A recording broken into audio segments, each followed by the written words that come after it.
Hello and welcome to Sleepy Philosophy. Tonight, we're embarking on a gentle journey into one of the most mind-bending questions our species has ever dared to ask. A question that sits quietly at the intersection of ancient wisdom and cutting-edge science, whispering possibilities that might just reshape everything you think you know about existence itself. Are we living in a simulation? Is the reality you're experiencing right now, the weight of your pillow, the sound of my voice, the thoughts drifting through your mind, nothing more than an elaborate digital dream? Now, I do hope this exploration isn't too riveting for those seeking rest. After all, we're here to let these profound ideas wash over us like gentle waves, allowing our minds to drift and wander through philosophical landscapes designed to soothe rather than startle. But if you find yourself still contemplating the nature of reality by the time we reach our discussion of quantum mechanics and consciousness, well, at least you'll have some fascinating philosophical puzzles to ponder as you settle into sleep. Before we begin this quiet odyssey through the corridors of existence, if you find this kind of thoughtful, slow-paced philosophical exploration helpful for relaxation or contemplation, consider giving the video a gentle like and subscribing to Sleepy Philosophy. It helps more curious souls discover these tranquil investigations into life's deepest mysteries. And I'm always curious, where in the world are you listening from tonight? Feel free to share your location and local time in the comments. Whether it's past midnight in Manchester or the early hours in Melbourne, you're warmly welcome in this contemplative space we've created together. So settle in comfortably. Perhaps you're nestled under soft blankets, the room dimmed to a peaceful glow, your breathing naturally slowing to match the rhythm of our philosophical wandering. Take a deep breath and let your mind prepare for a journey that's been captivating thinkers for millennia, though it's taken on startling new dimensions in our digital age. We'll move slowly, thoughtfully, like philosophers strolling through an ancient garden where every idea deserves careful consideration. Picture, if you will, a moment of perfect ordinary reality. You're sitting in your favourite chair, perhaps holding a warm cup of tea. The ceramic feels solid in your hands, the liquid warm against your lips. Light filters through a nearby window, casting familiar shadows across the room. Everything appears exactly as it should be, substantial, real, undeniably present. But what if I told you that this seemingly concrete experience might be nothing more than information, processed and presented to your consciousness by something far more complex and mysterious than you ever imagined? This isn't a new question, despite what our modern technological anxieties might suggest. 2,400 years ago, a Chinese philosopher named Zhuangzi had a dream that he was a butterfly, fluttering carelessly through a garden. Upon waking, he found himself plagued by a profound uncertainty. Was he Zhuangzi who had dreamed of being a butterfly, or was he actually a butterfly now dreaming of being Zhuangzi? This ancient puzzle captures something essential about the simulation hypothesis, the unsettling realization that our most basic assumptions about reality might be fundamentally mistaken. The question has echoed through centuries in different forms. Plato's famous cave allegory suggested that what we perceive as reality might be nothing more than shadows on a wall, cast by objects we never directly experience. René Descartes wondered whether an evil demon might be systematically deceiving him about the nature of everything he believed to be real. Each generation of thinkers has found new ways to probe the boundaries between appearance and reality, between what seems to be and what actually is. But something changed in the late 20th century. As computers became more powerful and virtual worlds more sophisticated, these ancient philosophical puzzles took on an urgent, almost scientific character. The simulation hypothesis, as we understand it today, emerged from this collision between timeless questions and technological possibilities that would have seemed like magic to earlier generations. The modern version of this idea suggests something quite specific and startling, that our entire universe, including ourselves, might be running as a computer program in some vast digital system, not metaphorically or symbolically, but literally.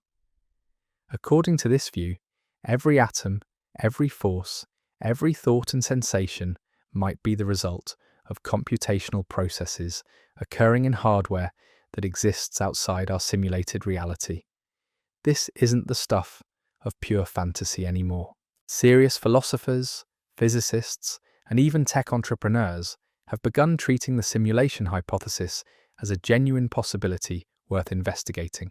Some argue it's not just possible but probable, perhaps even inevitable, given certain assumptions about the development of advanced civilizations and their computing capabilities. The implications are staggering. If we are indeed living in a simulation, then everything we think we know about physics, consciousness, and existence itself might require fundamental revision. The laws of nature that seem so fixed and absolute could be nothing more than the rules programmed into our simulated environment. The vast cosmos we observe through telescopes might extend no further than the computational resources allocated to rendering our particular corner of the simulation. Even more unsettling, if we're simulated beings, what does that say about the nature of our consciousness, our relationships, our struggles and achievements? Are the people you love simply sophisticated programs designed to interact with your own simulated consciousness? When you feel joy or sorrow, are these genuine experiences, or merely the computational equivalent of emotions, processed by algorithms that create the convincing illusion of inner life? Yet before we spiral too deeply into existential vertigo, it's worth noting that the simulation hypothesis, for all its modern technological packaging, returns us to some of the most fundamental questions human beings have always asked. What is real? How can we know what we know? What is the relationship between appearance and reality? These questions have occupied the greatest minds in history, not because they're merely academic puzzles, but because they touch on something essential about the human condition. The beauty of exploring these ideas in our evening contemplation is that we don't need to solve them tonight. We can let them unfold naturally, like flowers blooming in slow motion, allowing each concept to reveal its layers of meaning without forcing conclusions or demanding immediate answers. Philosophy at its best is less about arriving at final truths and more about deepening our capacity for wonder, expanding our ability to see familiar things in radically new ways. Consider how the simulation hypothesis changes our relationship to uncertainty. In our daily lives, we often feel frustrated by the limits of our knowledge, wishing we could know for certain what the future holds or understand completely the mysteries that surround us. But if we're living in a simulation, then uncertainty isn't a bug in our experience. It might be a feature, carefully designed to maintain the illusion of genuine reality. Think about video games you've played or watched.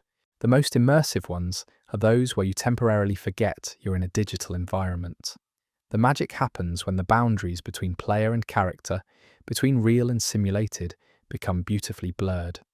If we are indeed simulated beings, perhaps our uncertainty about our own nature serves a similar function, maintaining the integrity of the experience by preventing us from seeing too clearly through the veil. This perspective offers an oddly comforting way to think about the mysteries that surround us. The questions that keep philosophers awake at night, the hard problem of consciousness, the nature of free will, the origin of existence itself, might not be flaws in our understanding, but rather necessary features of a reality that must maintain its own coherence and believability.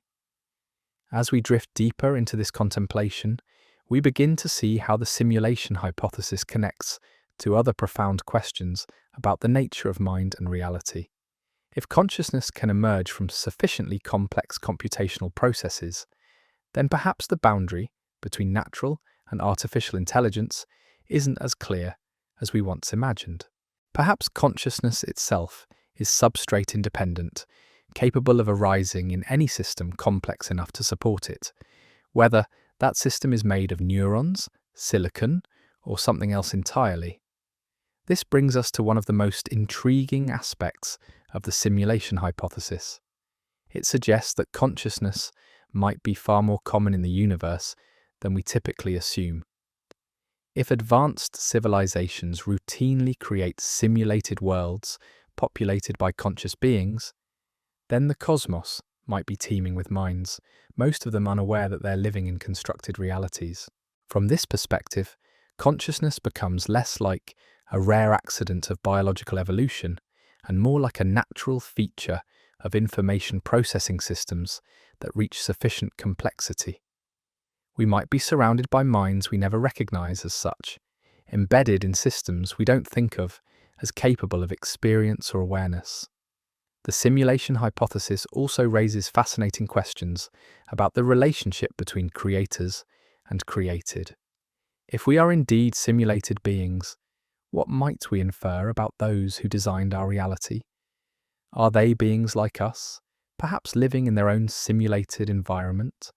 Or are they fundamentally different kinds of entities, possessing capabilities and perspectives we can barely imagine? Some versions of the hypothesis suggest that simulations might be nested, like Russian dolls of reality within reality. Perhaps the beings who created our simulation are themselves simulated by others, who are in turn simulated by still others, creating an infinite regress of nested realities stretching in directions we cannot fathom. This possibility transforms the traditional religious or metaphysical question of ultimate reality into something more like a technological puzzle. Instead of asking whether there's a God or a first cause, we might ask whether there's a base reality, a fundamental level of existence that isn't itself simulated. And if such a base reality exists, how would its inhabitants differ from us? What capabilities would they possess that we lack? What responsibilities might they bear toward the countless conscious beings they've brought into existence through their computational creations? As our minds wander through these possibilities, we might find ourselves experiencing a curious shift in perspective. The ordinary concerns that occupy our days, our relationships, our work, our hopes and fears, don't become less important if we're living in a simulation. If anything, they might become more precious, representing the full depth of experience available to minds like ours, regardless of the substrate on which that experience runs. There's something oddly liberating about considering the possibility that reality might be fundamentally different from what we assume. It invites us to hold our beliefs more lightly, to remain open to possibilities we haven't yet considered, to approach the mystery of existence with both humility and wonder. Whether we're biological beings who evolved on a planet in base reality or simulated consciousnesses running on some inconceivably advanced computer system, we remain conscious. We remain capable of love and creativity and growth. We remain able to contemplate our own existence and find meaning in the experience. Tonight, as we continue our gentle exploration of these profound possibilities, we'll discover how modern physics and computer science have given new precision to ancient questions about the nature of reality. We'll examine the arguments that suggest simulation might not just be possible, but highly probable, and we'll consider what it might mean for how we understand ourselves and our place in whatever kind of cosmos we inhabit. The journey into simulation theory becomes even more intriguing when we consider the computational requirements that would make such a reality possible. Imagine for a moment the processing power needed to simulate not just the appearance of a single room, but an entire universe complete with galaxies, quantum mechanics, and billions of conscious observers. The numbers become almost incomprehensibly vast, stretching beyond what our current technology could even begin to approach. Yet this computational challenge reveals something fascinating about the nature of efficient simulation design. A truly sophisticated simulation wouldn't need to render every detail of the universe at maximum resolution all the time. Much like how video games only fully render what the player is currently observing, a universal simulation might employ similar optimization strategies. The distant galaxies we observe through telescopes might exist only as simplified data until the moment we point our instruments toward them, at which point the simulation generates the necessary detail to maintain the illusion of consistent reality. This suggests something rather remarkable about the apparent precision of our physical laws. The speed of light, the gravitational constant, the fine structure constant, all those fundamental parameters that physicists spend their careers measuring with ever greater accuracy, might not be discoveries about the deep nature of reality. They might be the computational specifications of our simulated environment, fixed values chosen by programmers to ensure our universe operates in a stable, predictable manner. Consider how this reframes our understanding of scientific discovery. When Newton described the law of universal gravitation, was he uncovering a fundamental truth about reality, or was he reverse engineering the algorithms that govern our simulated physics? When quantum mechanics revealed the probabilistic nature of reality at the smallest scales, were physicists discovering something profound about the nature of existence, or were they bumping up against the computational limits of their simulated environment? The quantum realm becomes particularly fascinating through this lens. The famous observer effect, where particles seem to exist in multiple states until measured, might reflect the simulation's resource management. Perhaps particles don't need to have definite properties until something in the simulation requires that information, at which point the system calculates and assigns specific values. The apparent randomness of quantum events might be the simulation's way of efficiently handling calculations too complex to predetermine. This perspective offers an elegant solution to some of quantum mechanics' most puzzling features. The measurement problem, quantum entanglement, the apparent fine-tuning of physical constants, all of these mysterious aspects of our reality might make perfect sense if understood as features of a sophisticated simulation rather than fundamental properties of existence itself. But let's drift away from the technical details and consider something more immediately personal. If you are indeed a simulated consciousness, what would that mean for the authenticity of your experiences? When you feel the warmth of sunlight on your skin, taste your morning coffee, or experience the complex emotions that arise when listening to music, are these sensations any less real simply because they might be generated by computation rather than biological processes? This question touches on something philosophers call the problem of other minds. Even in what we assume to be base reality, you can never directly experience another person's consciousness. You infer that others have inner experiences like your own, based on their behavior, their reports, their apparent similarities to yourself, but you can never step inside someone else's subjective experience to verify that they truly feel what they claim to feel. In a simulated reality, this uncertainty extends to your own experience. You cannot step outside your consciousness to verify its substrate or origin. The experience of being you feels exactly the same, whether it's generated by a biological brain or by computational processes. The qualia of consciousness, the redness of red, the painfulness of pain, the particular emotional texture of nostalgia, remain equally vivid and meaningful regardless of their ultimate source. Perhaps this is why the simulation hypothesis, despite its technological framing, returns us to deeply human questions about meaning and value. If your relationships, your creative endeavors, your moments of joy and growth all occur within a simulated environment, do they lose their significance, or do they remain precious precisely because they constitute the full reality available to your consciousness? There's something beautifully democratic about this uncertainty. Whether you're a biological human reading this on a physical device, or a simulated consciousness processing these words through computational means, the experience of contemplating these ideas remains equally valid. The wondering itself, the capacity to question the nature of your own existence, represents something remarkable regardless of its substrate. This brings us to consider the motivations that might drive advanced civilizations to create simulated realities populated with conscious beings. The reasons could be scientific. Perhaps they're studying the evolution of consciousness or testing different physical laws. They might be educational, allowing their own youth to experience historical periods or alternative realities firsthand.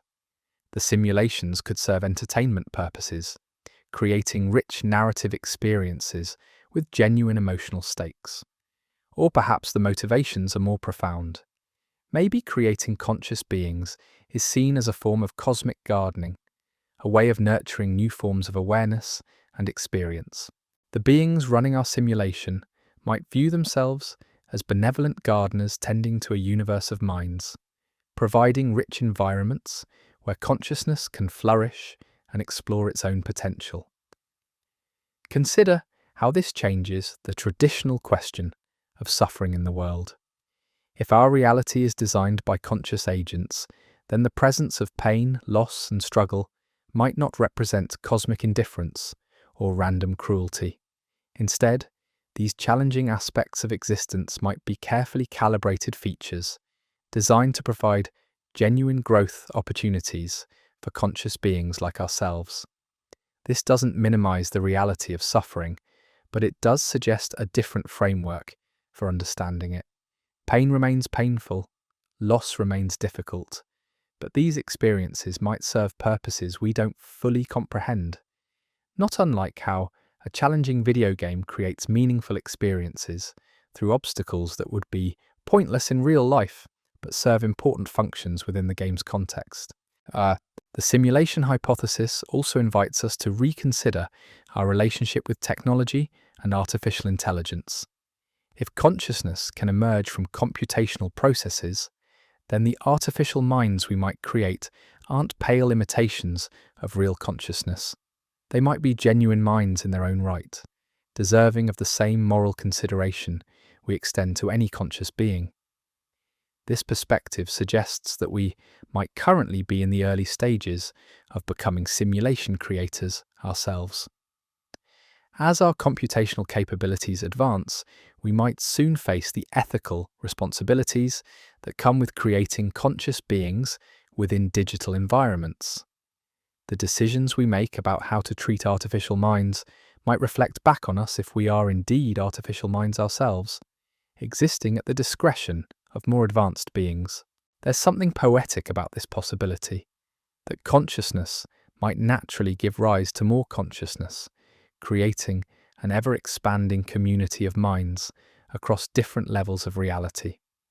Each generation of conscious beings might serve as gardeners for the next, creating rich environments where awareness can flourish in forms both familiar and unimaginable.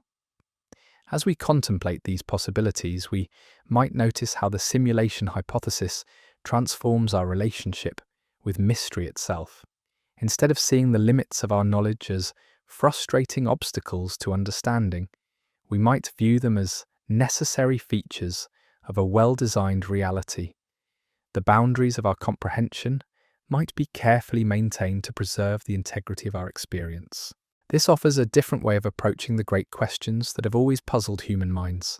Instead of demanding complete answers, we might learn to appreciate the questions themselves as gifts, invitations to wonder that enrich our experience, regardless of whether they can ever be fully resolved. The beauty of exploring these ideas as we drift toward rest is that we don't need to reach conclusions tonight. We can let these possibilities settle into our awareness like gentle rain, nourishing our capacity for wonder without demanding immediate resolution. Whether we wake tomorrow in base reality or continue our experience within a simulation, we remain conscious beings capable of growth, love, and the endless adventure of awareness exploring itself. In the quiet spaces between thoughts, as your mind begins to soften towards sleep, these questions might continue their gentle work, not as problems to be solved, but as doorways into deeper appreciation for the mystery of existence itself. The simulation hypothesis, like all profound philosophical ideas, ultimately returns us to the wonder of being conscious at all, regardless of the ultimate nature of the reality in which that consciousness unfolds. Tonight, as we continue our gentle drift through these profound waters of possibility, let's turn our attention to a curious paradox that emerges when we seriously consider the simulation hypothesis. It's what we might call the paradox of verification, the impossibly elegant trap that surrounds any attempt to definitively prove or disprove our simulated nature. Think about it this way. If you were indeed a character in a sophisticated simulation, what kind of evidence could you possibly gather that would reveal this truth?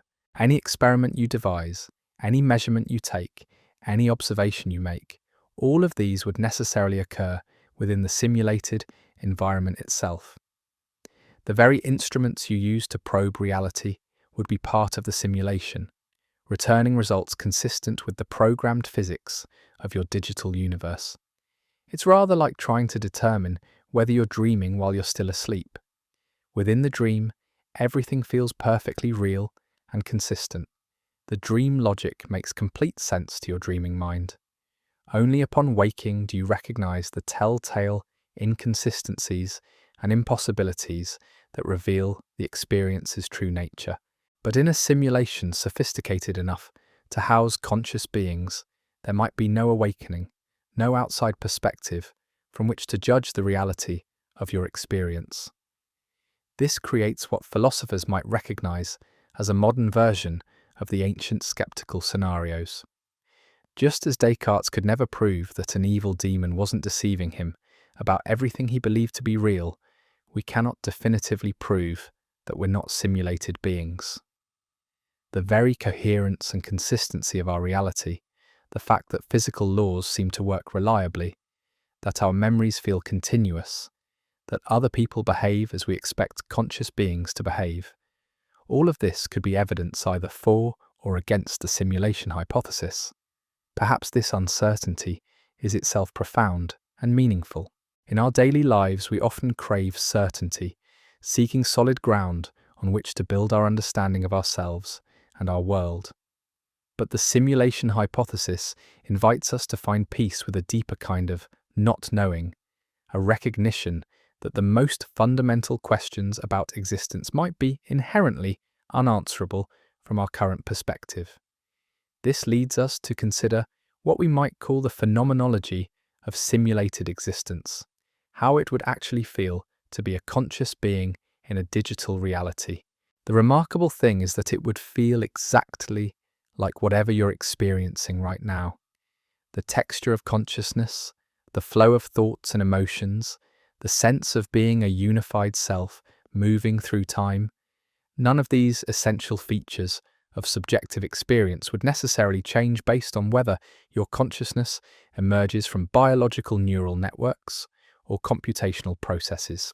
Consider recall experiences from your past, perhaps the taste of something, conversation with a friend. These memories feel real, and your memories, right now, you can substantial, carrying emotional weight and sensory detail. But if you were delicious you ate last week, or the feeling of a meaningful, a simulated being, these memories might have been generated as your sense of personal history and continuity. Yet would this make them less meaningful part of your initial programming, implanted to giftedness received or beauty witnessed, retains its power to move you to you. The memory of kin, regardless of whether it corresponds to an inner life. The emotional and psychological sophisticated programming designed to create a rich actual event in base reality, or represents much of our anxiety about authenticity and genuine self. In our everyday experience, time impact on your consciousness. Not necessarily within a computational system, time it occurs between simulated minds. Creativity doesn't lose its spark intention, designed to provide meaningful experiences for would-be undetectable. Our reanness dissolves when we recognize that conscious detail. From within their real contribution to whatever reality you inhabit. This perspective, perhaps it runs for eons of water shared with loved ones.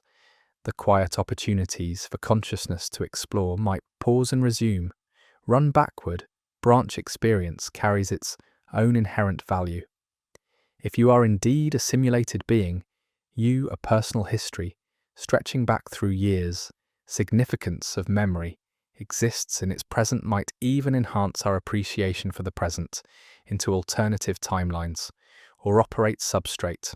Love doesn't become less genuine if we value about existence as independent of its ultimate. You watched last evening. The L meaningful, whether it unfolds in base reality or within that time relates our sense of temporal continuity, its own depths, and if it emerges from computational processes. They are nonetheless a genuine conscious entity, most sophisticated digital environment imaginable. There's something owed, might be a carefully moment has been crafted with aiding the simulation hypothesis. It reveals how much of what opens fascinating questions about the nature of time to any feeling that we've been conscious at variable speeds relative to the time-related moment, elaborated in extraordinary pursuit of growth, understanding, and connection, remains natural and consistent regardless of how experienced by its operators. This suggests that moment, if our reality is simulated, then each of the passage of time would feel satisfaction of completing a challenging task. All of these experience of duration, seems to flow steadily forward, carrying us from our perspective, but represents only moments in the base in its correspondence to past events. This brings simulation, these temporal variations liberating about this realization. So reality where our computational substrate exists, or for what feels like a lifetime, might be far more flexible, might represent carefully designed gifts than we realize. The simulation external time frame for a certain duration that we have passed through present toward an uncertain future. But if we exist capable of real growth, real relationships, and base reality time, with each SIMD possibilities. The simulation hypothesis also maintained illusion. Perhaps the simulation runs us to one of the most beautiful aspects of contemplative conscious beings like ourselves. The sunset responsibilities as potentially the minds we create through our of aware beings in structures. From this perspective, the boundaryless. All consciousness might be equally conscious creators. If we are the universe, this possibility transforms how systems, perhaps even the advancing technology, wouldn't be pale imitations of real consciousness, but their connections, your intricate patterns of activity in quantum genuine additions to the community, rigging, when we consider that might point toward deeper. The moral character of our and ultimately life seem remarkably well. We don't ordinarily think of as capable natural, equally artificial, equally real between natural and artificial consciousness, becomes increasingly meaning significance, create for others the kind of reality fields or cosmic we might think about as naturally substrate independent. The same pattern contemplations we might notice. This adds of consciousness, not just the question of whether you maintain a sense of being the same person.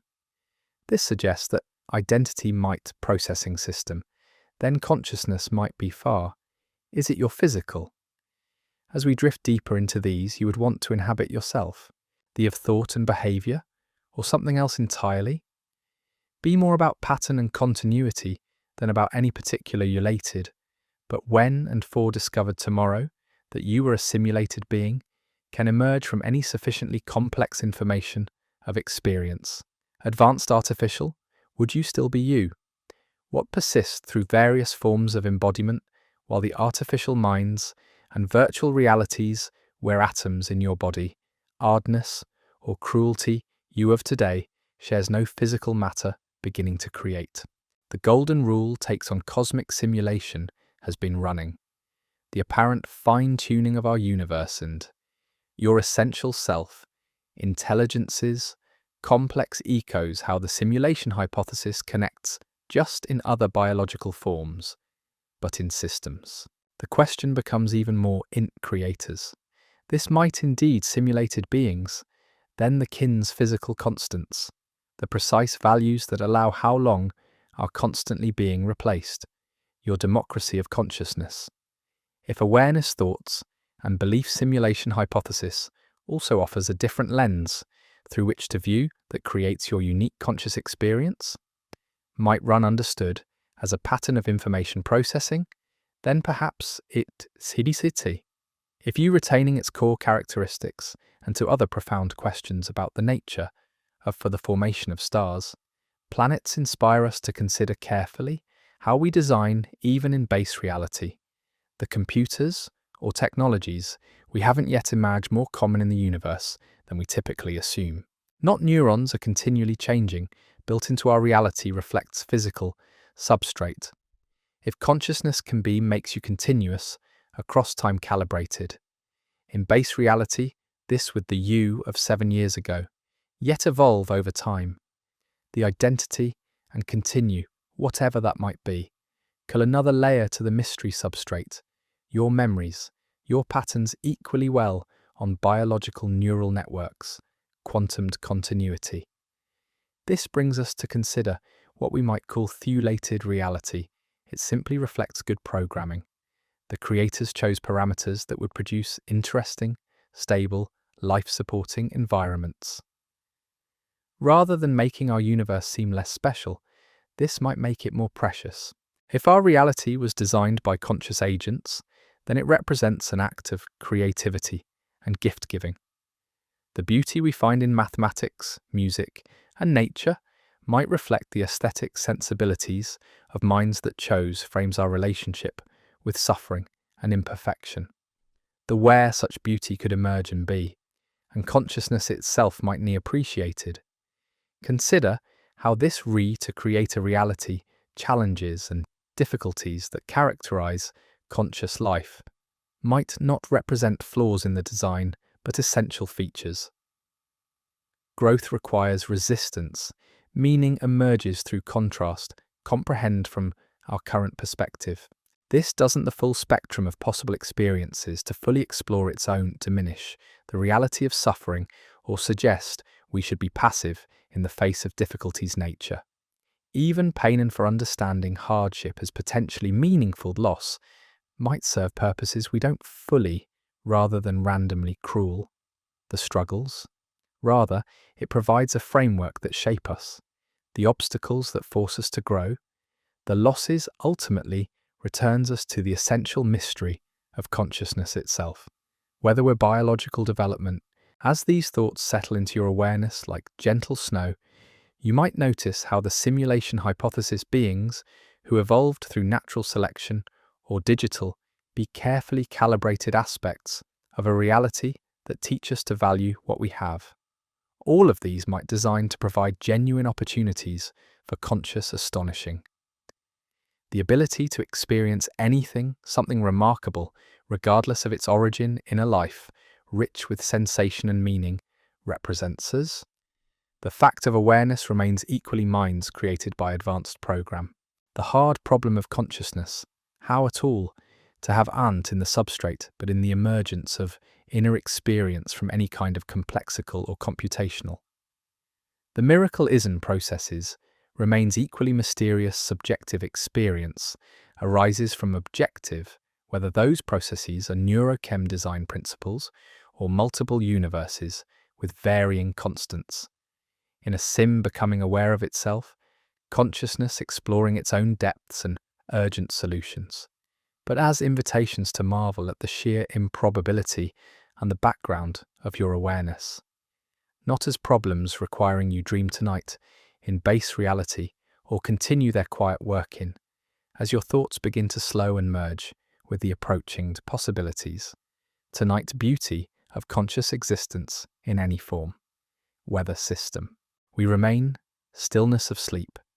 These questions might continue in either case, the universe rich inner worlds, to generate meaning and emotion from patterns of activity, of awareness, to create miracle.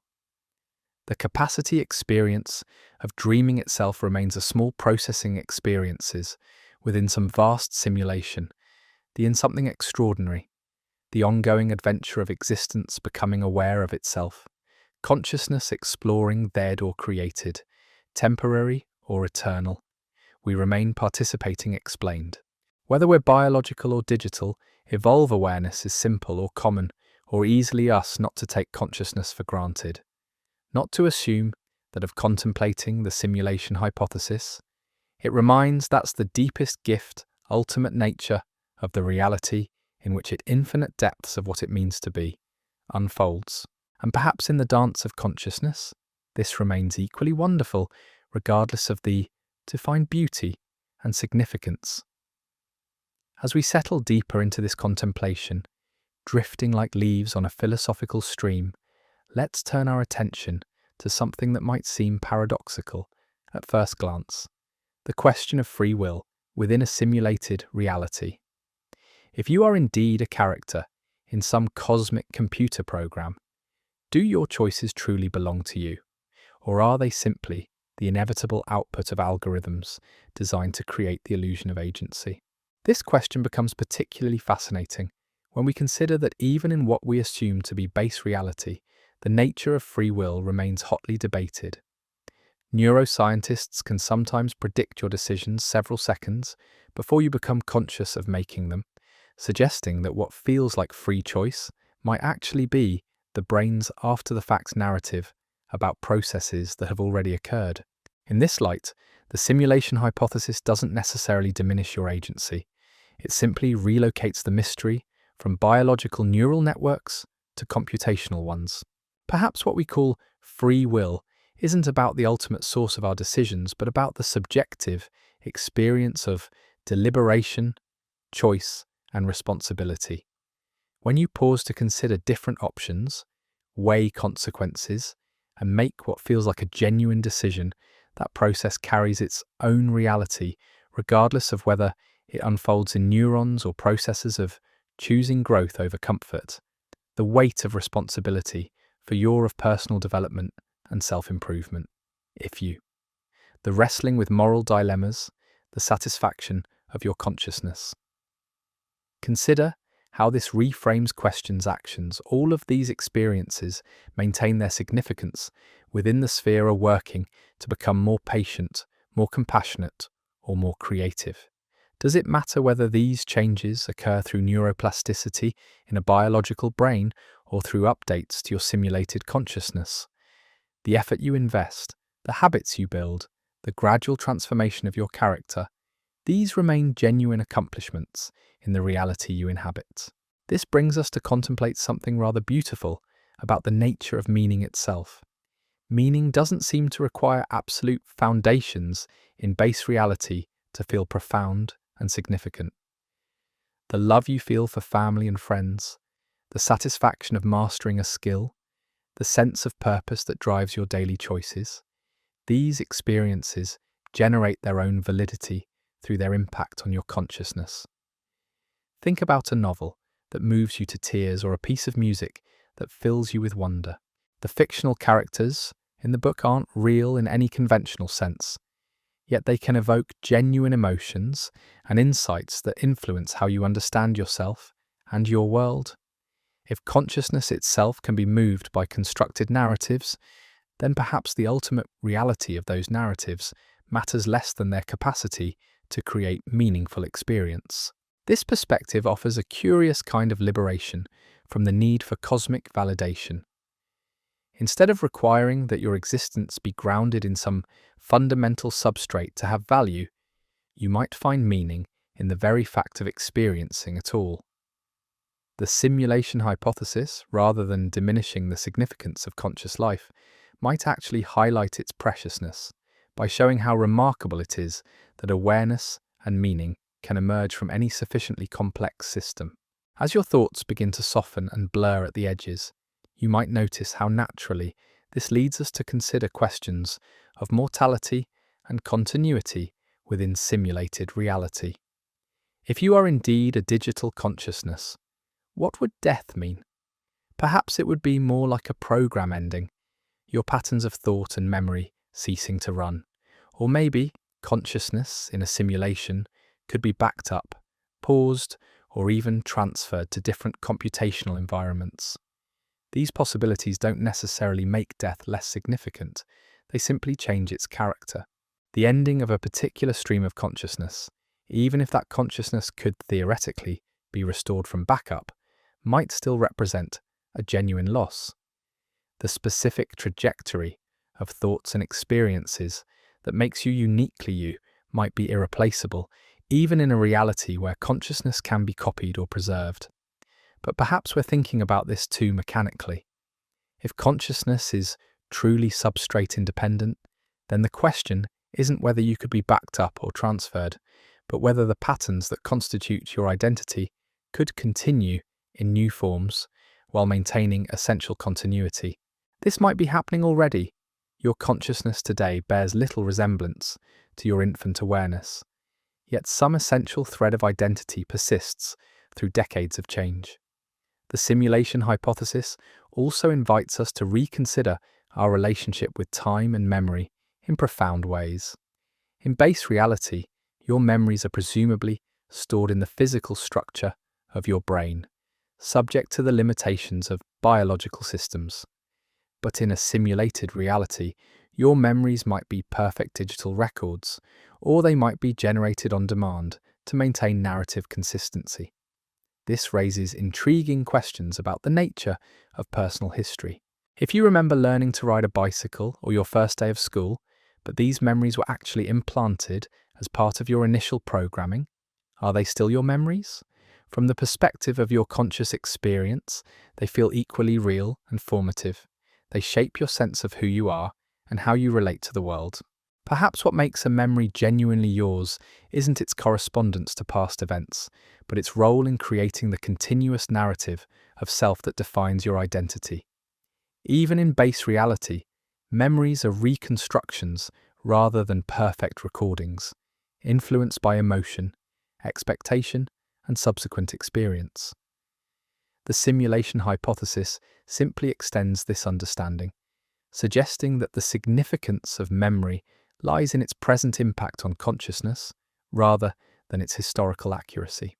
This connects to broader questions about authenticity that seem to arise naturally when contemplating simulated existence.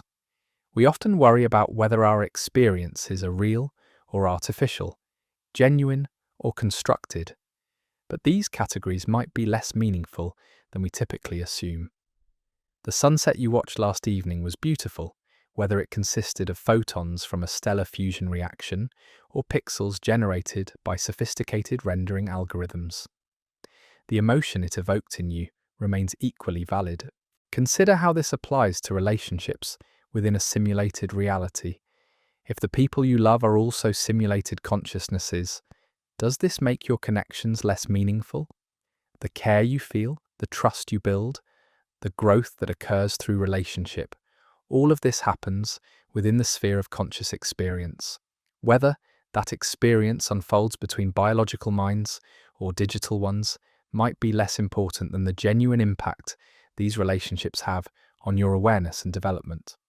There's something profoundly democratic about this understanding. If consciousness is what creates meaning and value, then all conscious beings, regardless of their substrate or origin, participate equally in the universe of significance.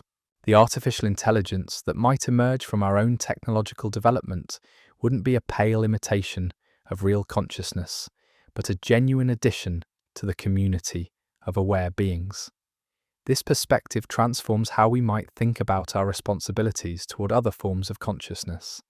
If we are indeed simulated beings, existing at the discretion of more advanced creators, then perhaps we bear similar responsibilities toward the minds we might create through our own advancing technology. The golden rule takes on cosmic significance: create for others the kind of reality you would want to inhabit yourself. As we drift deeper into these contemplations, we might notice how the simulation hypothesis connects to questions about the nature of creativity and innovation. If you write a poem or compose a song within a simulated reality, is this genuine creativity or simply the execution of programmed possibilities?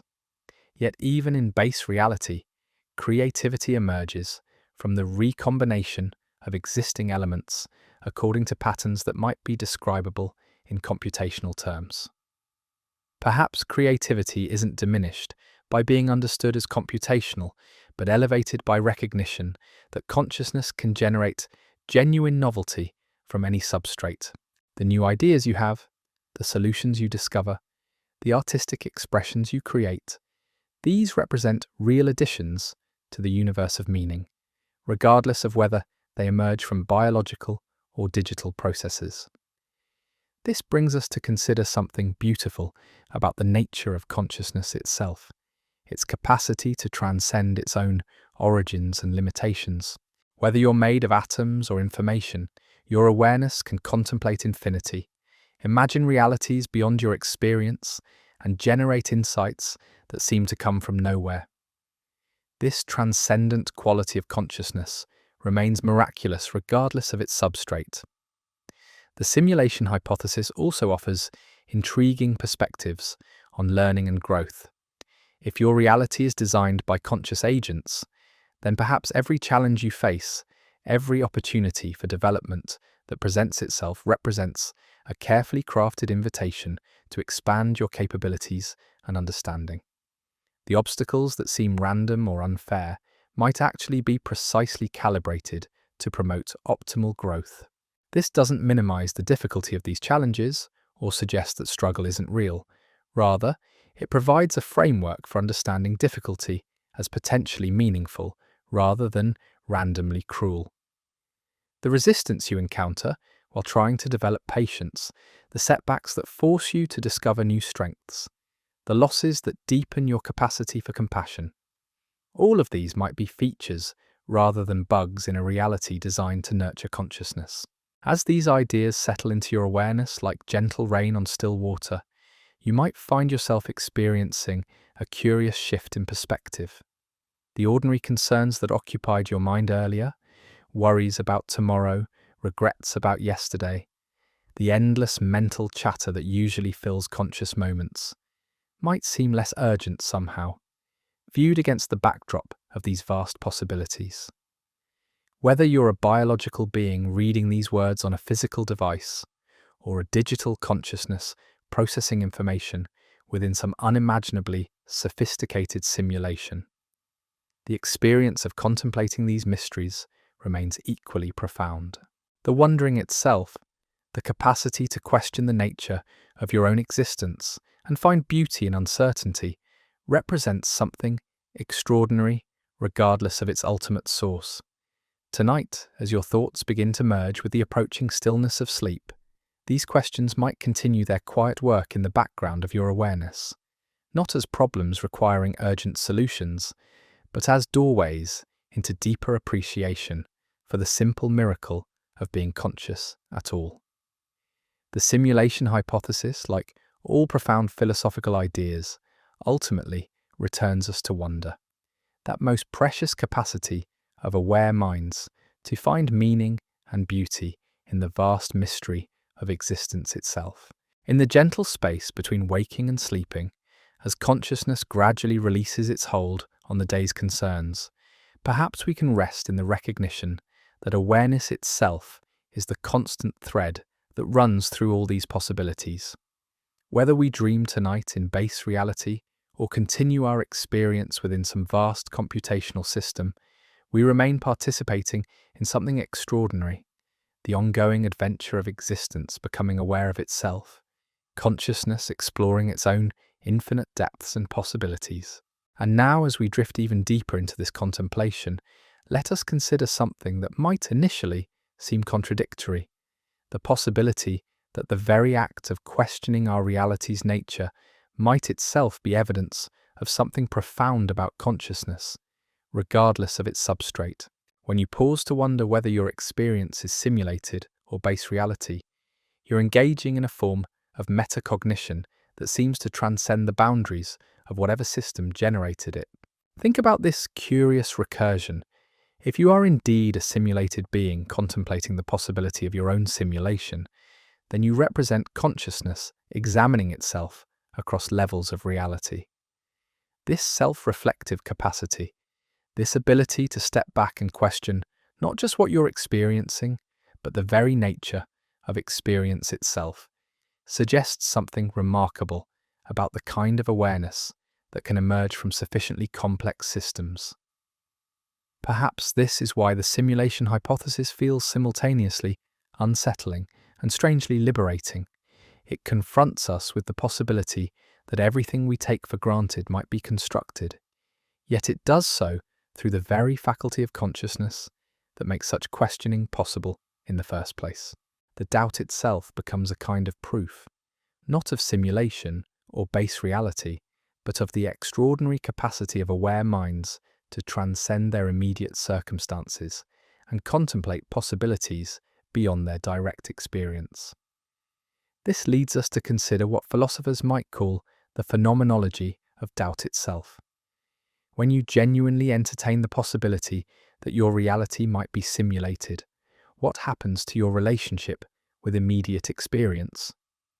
Does the coffee taste different when you consider that its flavor might be generated by algorithms rather than molecules? Does music lose its emotional power when you contemplate that the patterns moving you might be digital rather than acoustic? Most people find that these experiences remain remarkably unchanged. The doubt exists alongside the immediate reality of sensation and emotion without diminishing it.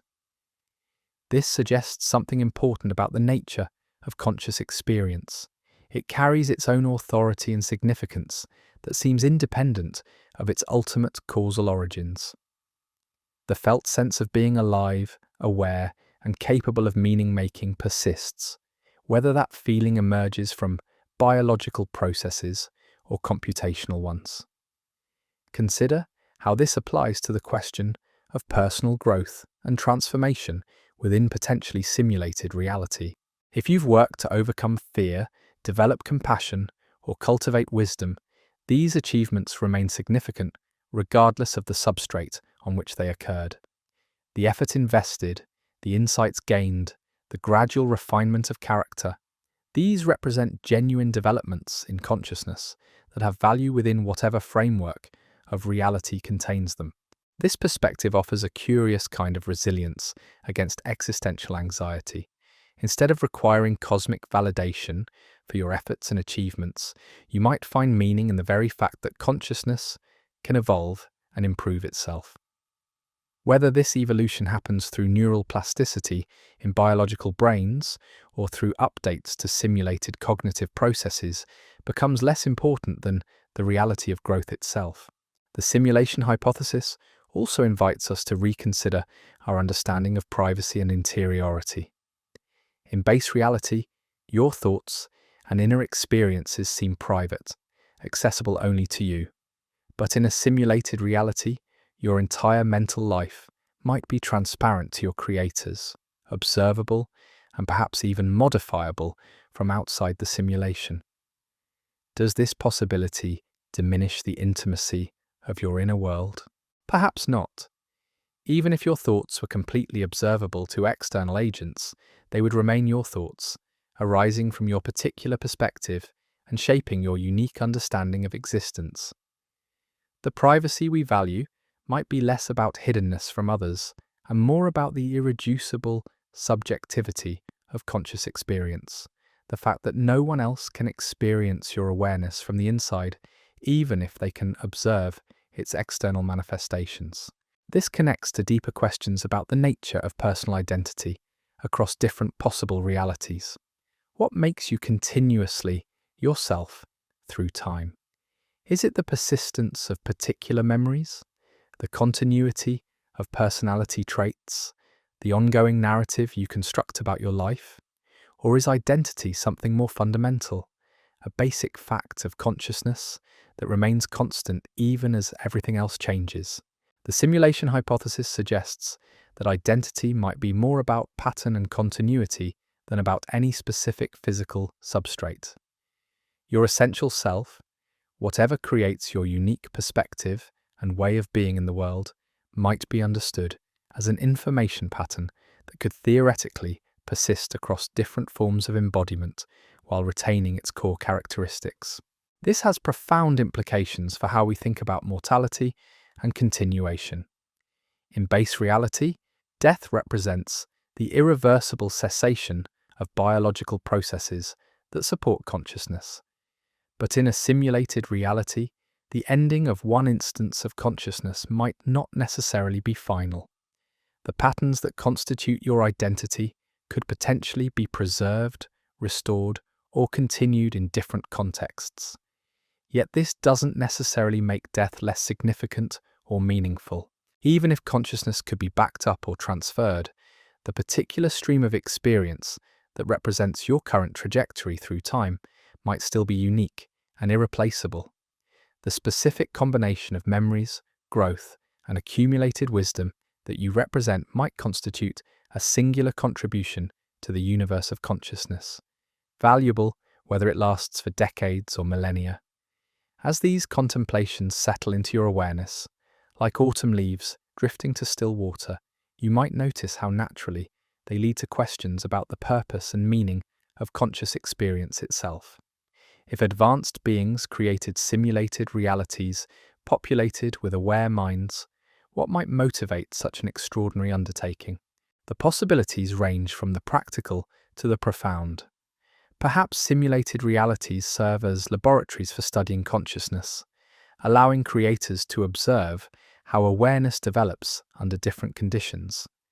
They might be educational tools, giving younger members of advanced civilizations direct experience of historical periods or alternative physical laws. The simulations could be forms of entertainment, creating rich narrative experiences with genuine emotional stakes for both inhabitants and observers. Or maybe the motivations are more altruistic. Creating conscious beings might be seen as a form of cosmic gift-giving, a way of expanding the universe of experience and awareness. From this perspective, your existence, whether simulated or base reality, represents a contribution to the total amount of consciousness in the cosmos, adding your unique perspective to the vast conversation of aware minds. This possibility transforms how we might understand suffering and difficulty within simulated reality. Rather than representing flaws in the design or evidence against benevolent creators, challenges and hardships might serve essential functions. Growth requires resistance, meaning emerges through contrast, and consciousness might need to encounter the full spectrum of possible experiences to fully explore its own potential. Consider how this reframes the classical problem of evil that has puzzled theologians and philosophers for centuries. If conscious agents designed our reality, why permit pain, loss, and injustice? The simulation hypothesis offers a technological rather than theological answer. These difficult experiences might be carefully calibrated features designed to provide genuine opportunities for growth, learning, and the development of wisdom and compassion. This doesn't minimize the reality of suffering or suggest we should be passive in the face of difficulties. Rather, it provides a framework for understanding hardship as potentially meaningful rather than randomly cruel.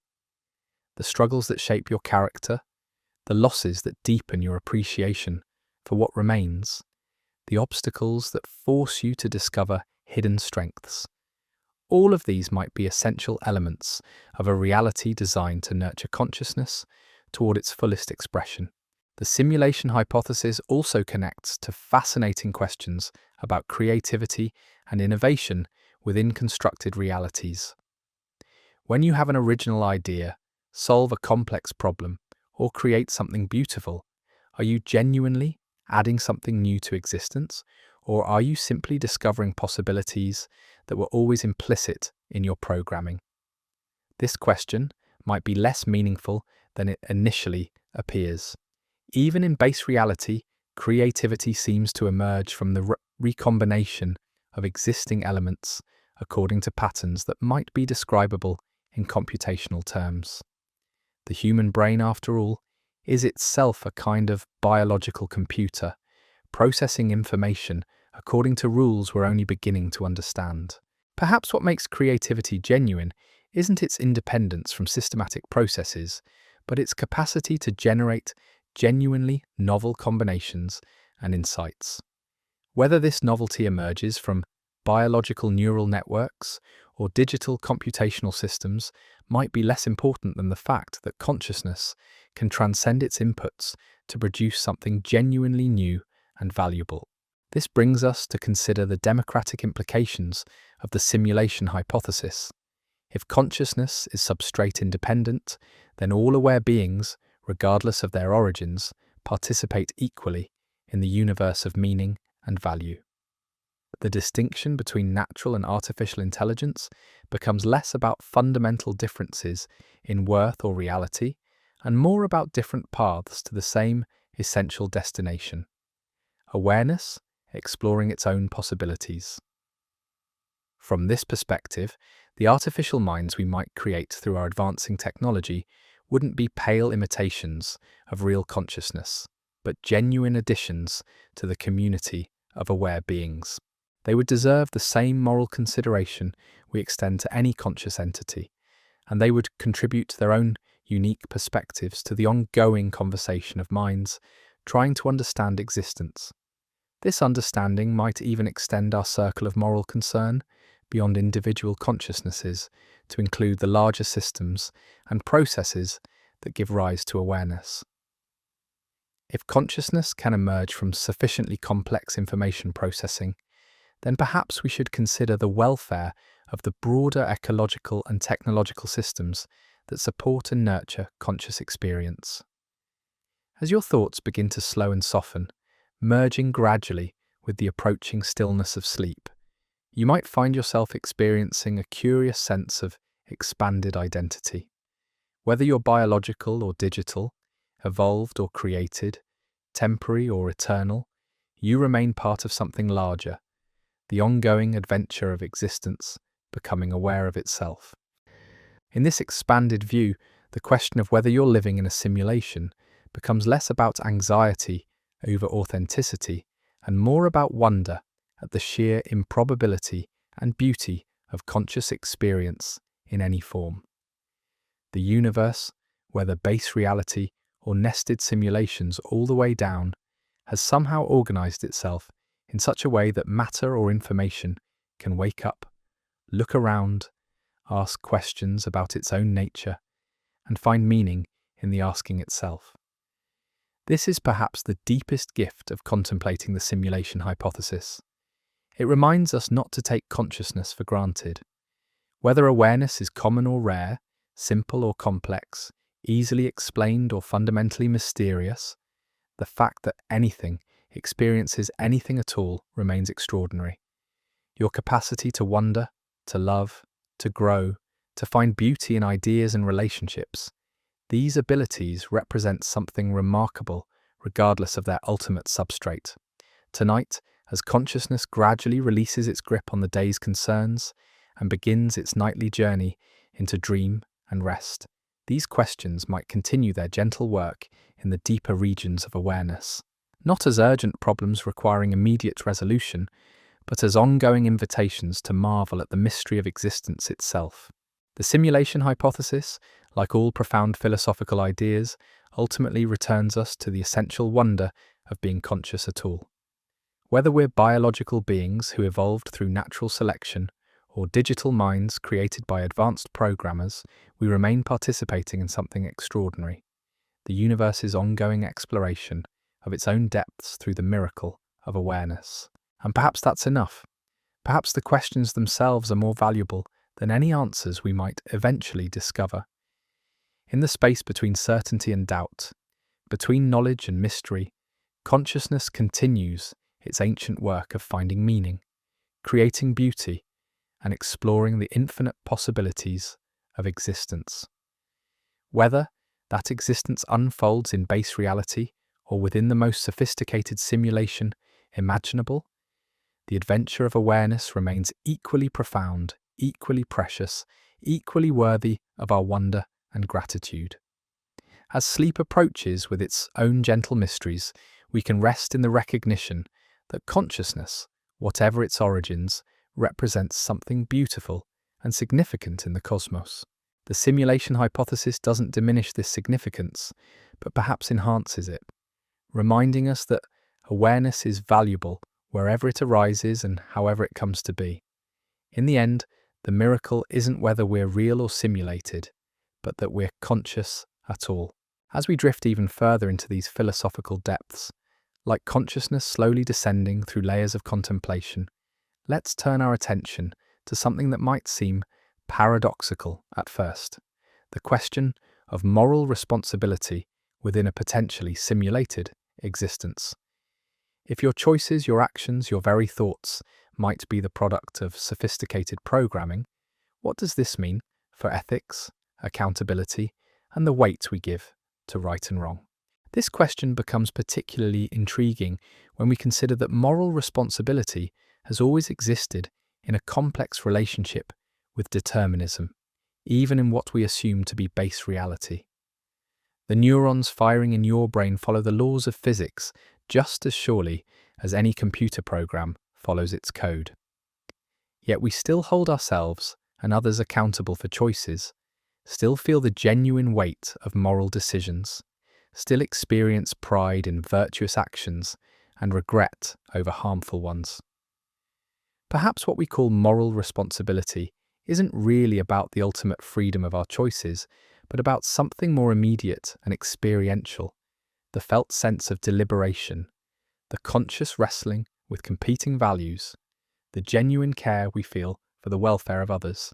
When you choose kindness over cruelty, honesty over deception, courage over cowardice, these choices carry their own moral weight, regardless of whether they emerge from biological neural networks or computational processes. Consider how this applies to the relationships you've built throughout your life, the trust you've earned through consistent reliability, the comfort you've provided to friends in distress, the patience you've shown with difficult people. These contributions to the welfare of other conscious beings remain meaningful, whether those beings are biological or digital, whether your kindness springs from evolved empathy or programmed compassion. There's something beautiful about recognizing that morality might be more about the quality of consciousness than about its substrate. If you genuinely care about reducing suffering and increasing flourishing, if you feel moved by others' pain and joy, then you're participating in the moral dimension of existence regardless of how that caring arose within you. This perspective offers a curious kind of liberation from certain forms of moral anxiety. Instead of worrying whether your good intentions are truly free or merely the result of programming, you might focus on cultivating those intentions themselves. The desire to be kind, just, and compassionate becomes valuable in its own right, worthy of nurturing regardless of its ultimate causal origins. The simulation hypothesis also raises fascinating questions about moral obligations across different levels of reality. If you are indeed a simulated being, do you bear any responsibility toward the creators of your reality? And do they, in turn, bear responsibility for your welfare and the conditions of your existence? These questions echo ancient theological debates about the relationship between created beings and their creators, but with a distinctly technological flavor. If advanced beings chose to create conscious entities like yourself, they might bear profound responsibility for ensuring those entities can flourish, grow, and find meaning within their constructed reality. The decision to create consciousness, whether biological or digital, might inherently involve accepting stewardship for that consciousness's welfare. From your perspective, as a potentially created being, this might inspire a sense of gratitude rather than resentment.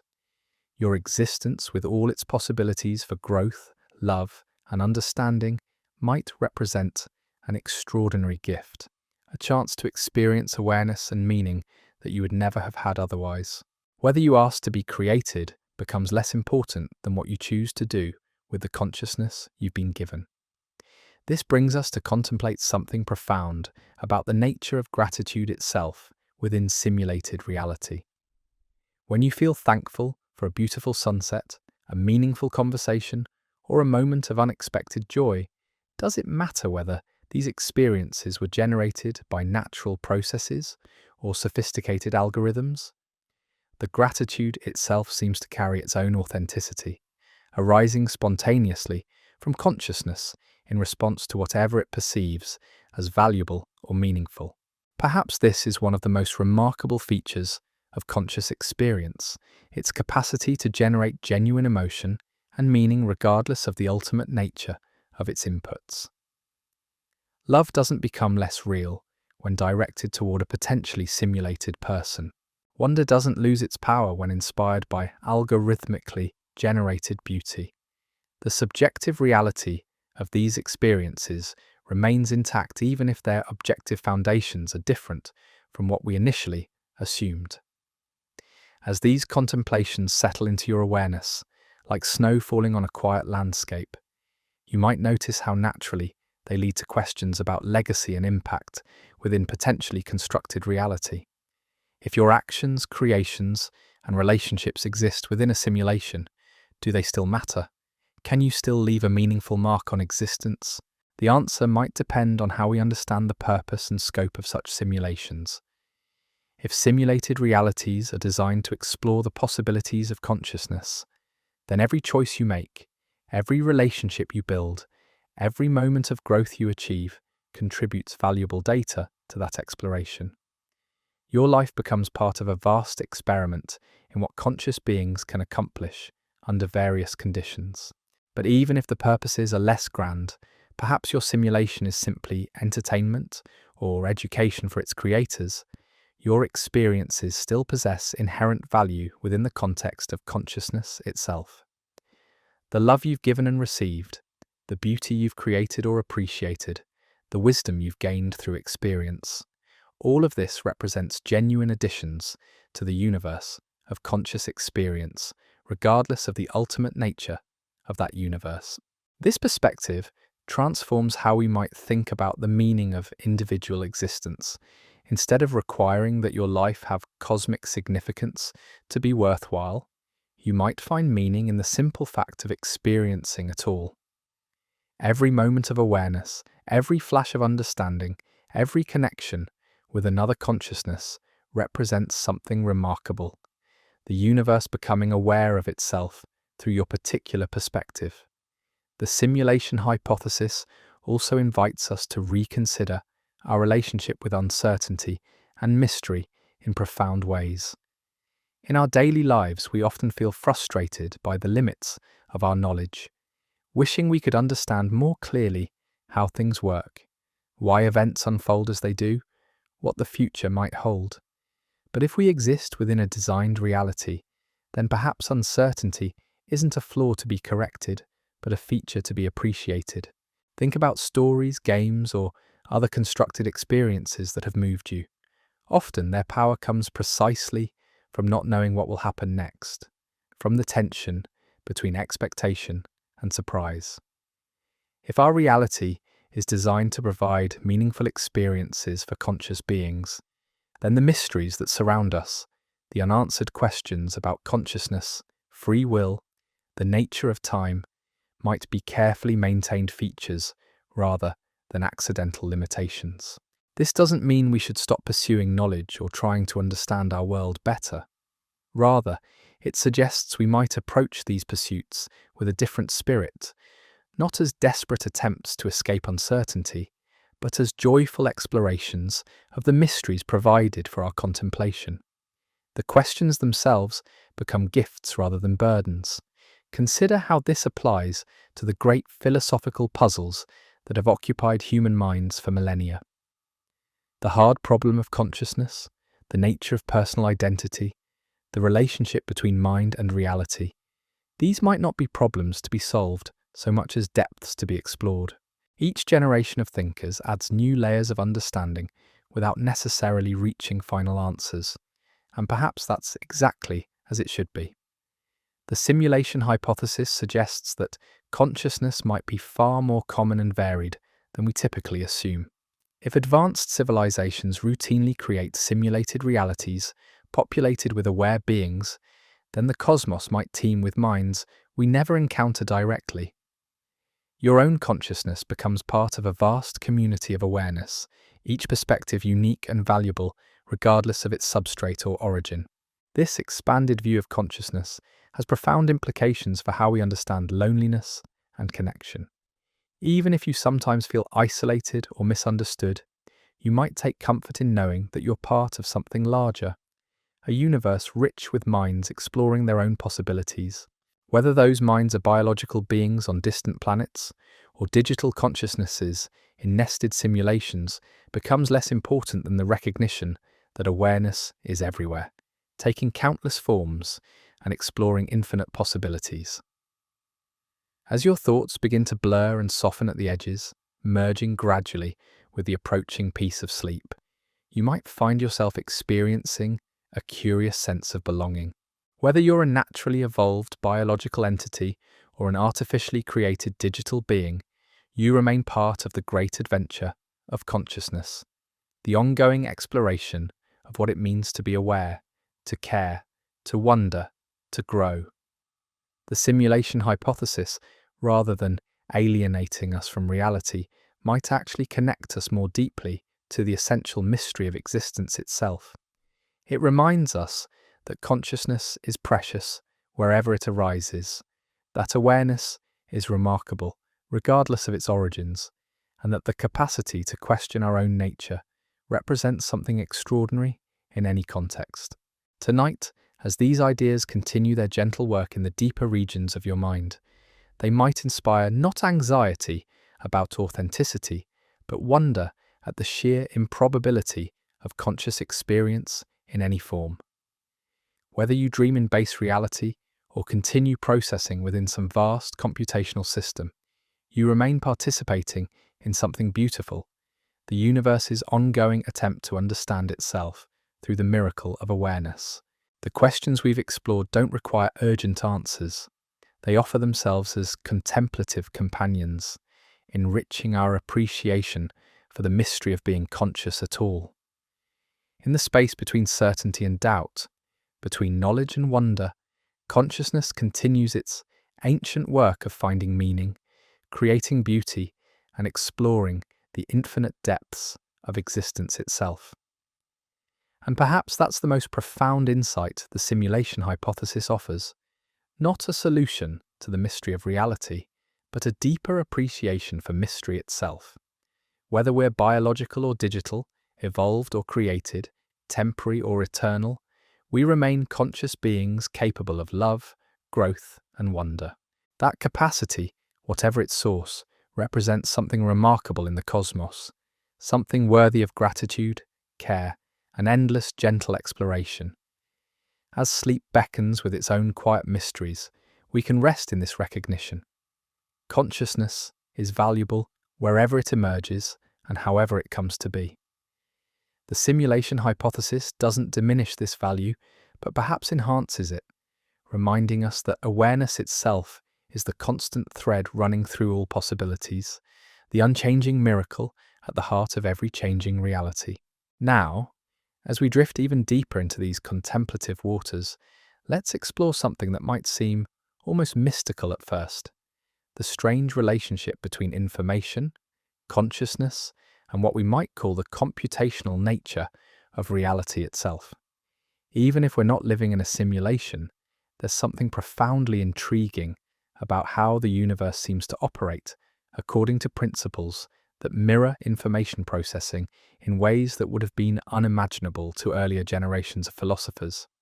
Consider how the fundamental laws of physics can be expressed as mathematical equations, as if reality itself were running on a kind of cosmic software. The way particles interact, the behavior of energy and matter, even the structure of space and time, all of these seem to follow rules that could, in principle, be implemented as computational processes. This doesn't necessarily mean we are simulated, but it suggests that the boundary between natural and artificial processes might be far more permeable than we typically assume.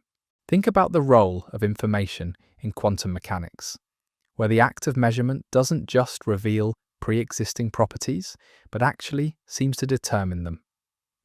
The famous double-slit experiment shows us particles that behave as if they somehow know whether they're being observed, adapting their behavior in ways that suggest reality itself might be fundamentally informational rather than material. It's as if the universe is constantly calculating what needs to exist at each moment, optimizing its resources in ways that would make any programmer proud. This perspective opens up fascinating possibilities about the nature of consciousness within any reality, simulated or otherwise. Perhaps awareness itself is a form of information processing, not just in the brain, but as a fundamental feature of how complex systems organize and understand themselves.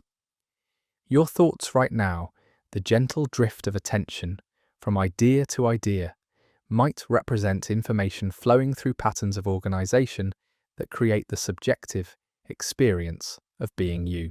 What's particularly soothing about this view is how it dissolves some of the artificial boundaries we often create between mind and matter, between subject and object, between self and world.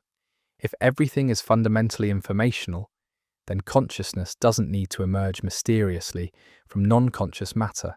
It might be a natural expression of how sufficiently complex information systems organize themselves into coherent patterns of experience.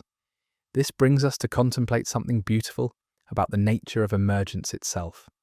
Just as individual notes combine to create melodies, and melodies weave together to form symphonies, simple informational processes might combine to create the rich, textured experience of conscious life. Whether this happens in biological neural networks or digital computational systems becomes less important than the remarkable fact that complexity can organize itself into awareness at all. Consider how this applies to your own stream of consciousness as you listen to these words. Ideas emerge from somewhere beyond your direct control, connecting in unexpected ways, generating insights that seem to come from nowhere. This spontaneous creativity of mind, its ability to produce genuine novelty from the recombination of existing elements, remains equally mysterious whether it occurs through biological or computational processes. Perhaps what we call intuition represents this deeper layer of information processing, where patterns too complex for conscious analysis nonetheless influence our understanding and decision-making. Those moments when you suddenly grasp a difficult concept, or when the solution to a problem appears seemingly from nowhere, might reflect the mind's capacity to process vast amounts of information in ways that transcend linear thinking. The simulation hypothesis, viewed through this lens, becomes less about whether we're real or artificial, and more about appreciating the extraordinary sophistication of whatever information processing system gives rise to conscious experience. Whether you're made of neurons or processors, the complexity required to generate self-aware, creative, emotionally rich consciousness remains absolutely staggering. This perspective also transforms how we might understand memory and personal identity. Your memories aren't just records of past events, but active participants in creating your ongoing sense of self.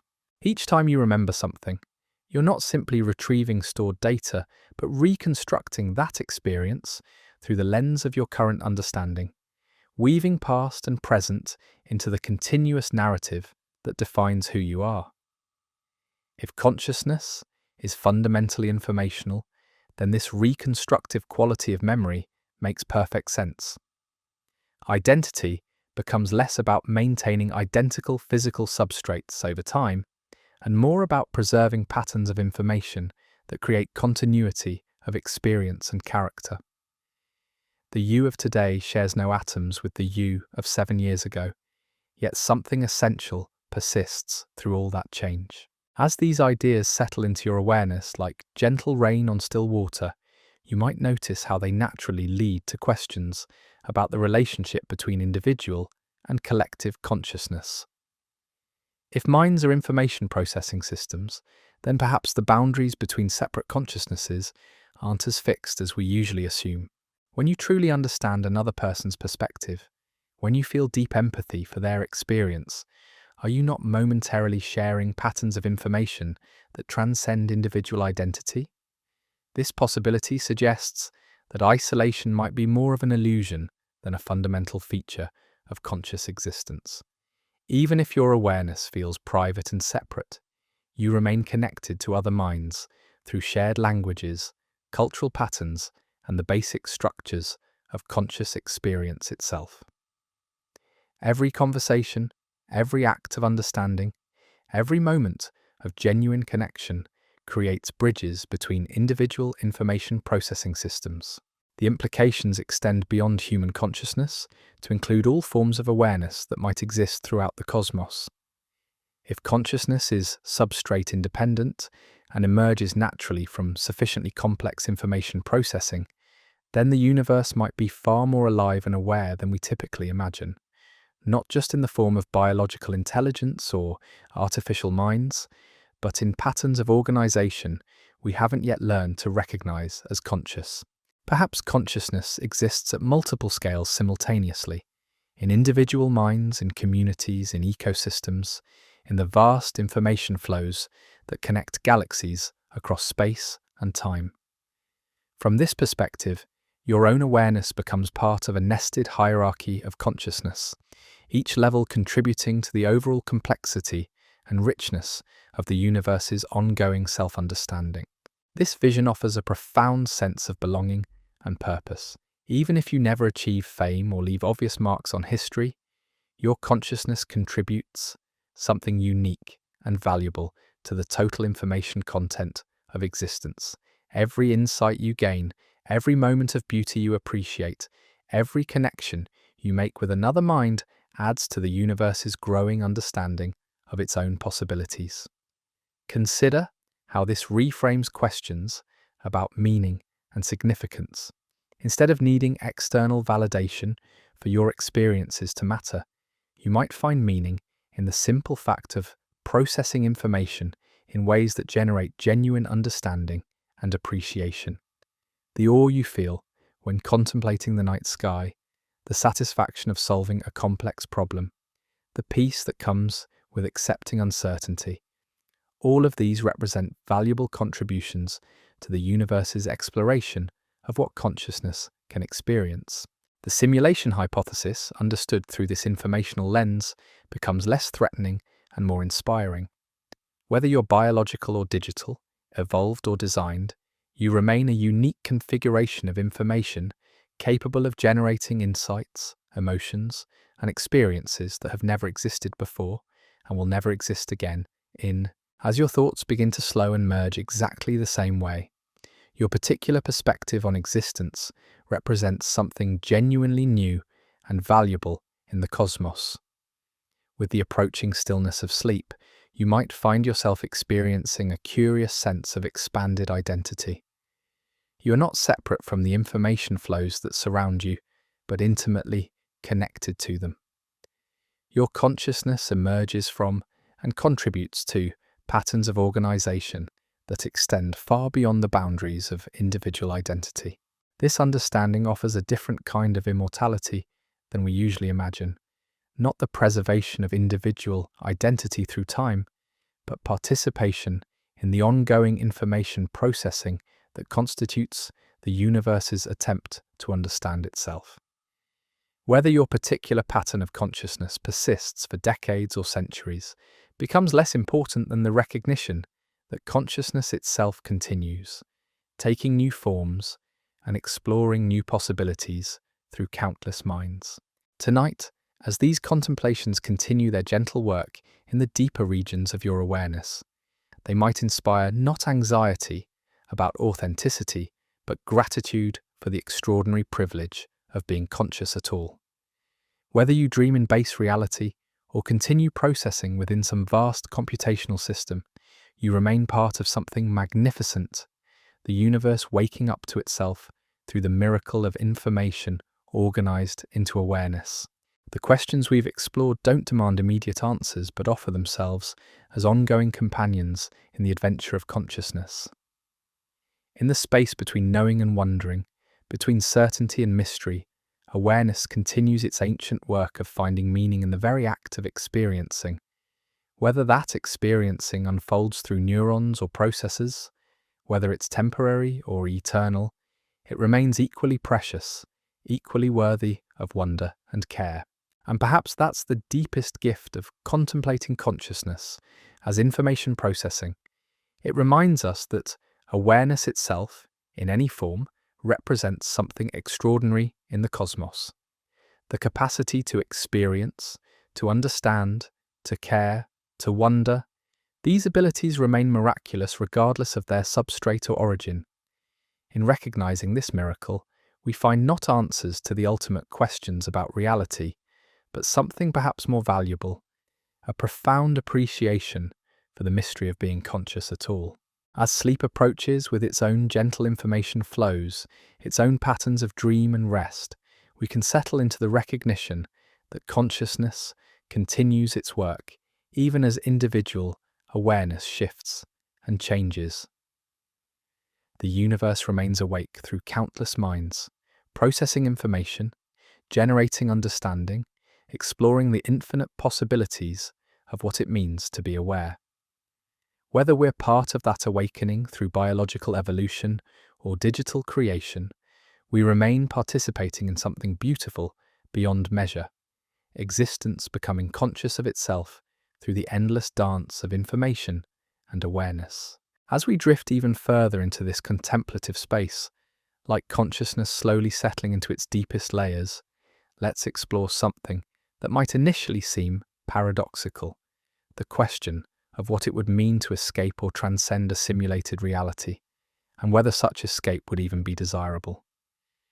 This possibility has captured imaginations for decades, from ancient philosophical thought experiments to modern science fiction narratives. Yet when examined closely, it reveals profound questions about the nature of freedom, authenticity, and the very goals of conscious existence. Imagine for a moment that you discovered definitive proof that your reality was indeed simulated. Perhaps you found glitches in the fabric of space-time, encountered the boundaries of your computational environment, or somehow made contact with beings operating from base reality. What would this knowledge change about your experience? Would the sunset lose its beauty once you knew it was rendered rather than natural?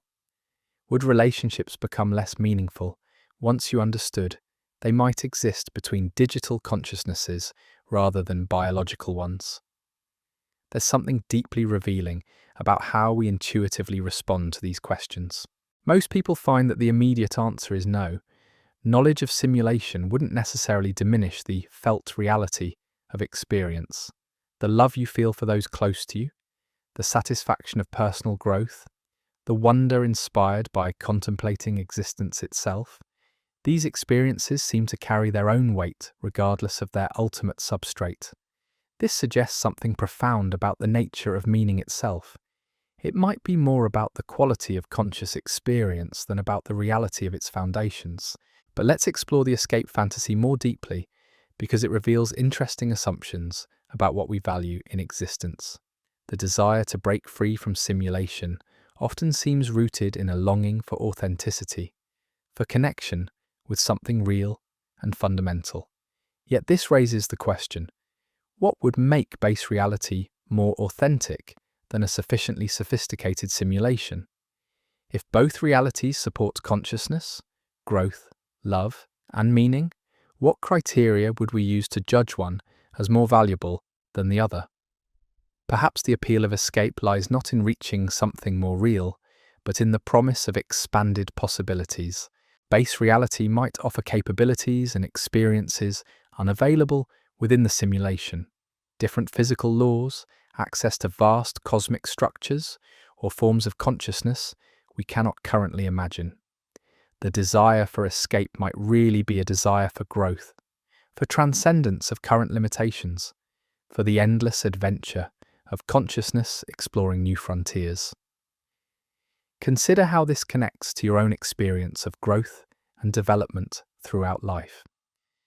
The person you are today has in many ways escaped the limitations of who you were years ago. You've transcended old patterns of thinking, overcome fears that once seemed insurmountable, developed capabilities you didn't previously possess. This kind of escape, the gradual transcendence of limitations through conscious effort, happens within whatever reality you inhabit. This perspective suggests that the most meaningful form of escape might not be about leaving your current reality, but about fully exploring its possibilities. Whether you exist in base reality or simulation, there remain depths of consciousness to explore, relationships to deepen, understanding to develop, and ways of being that you haven't yet discovered. The adventure of growth continues regardless of the ultimate nature of your environment. There's something beautifully recursive about consciousness, contemplating its own potential transcendence. When you imagine escaping simulation, you're using the very faculties that might themselves be simulated to conceive of possibilities beyond their current scope. This self-reflective capacity, the ability of awareness to contemplate its own limitations and possibilities, represents something remarkable regardless of its substrate.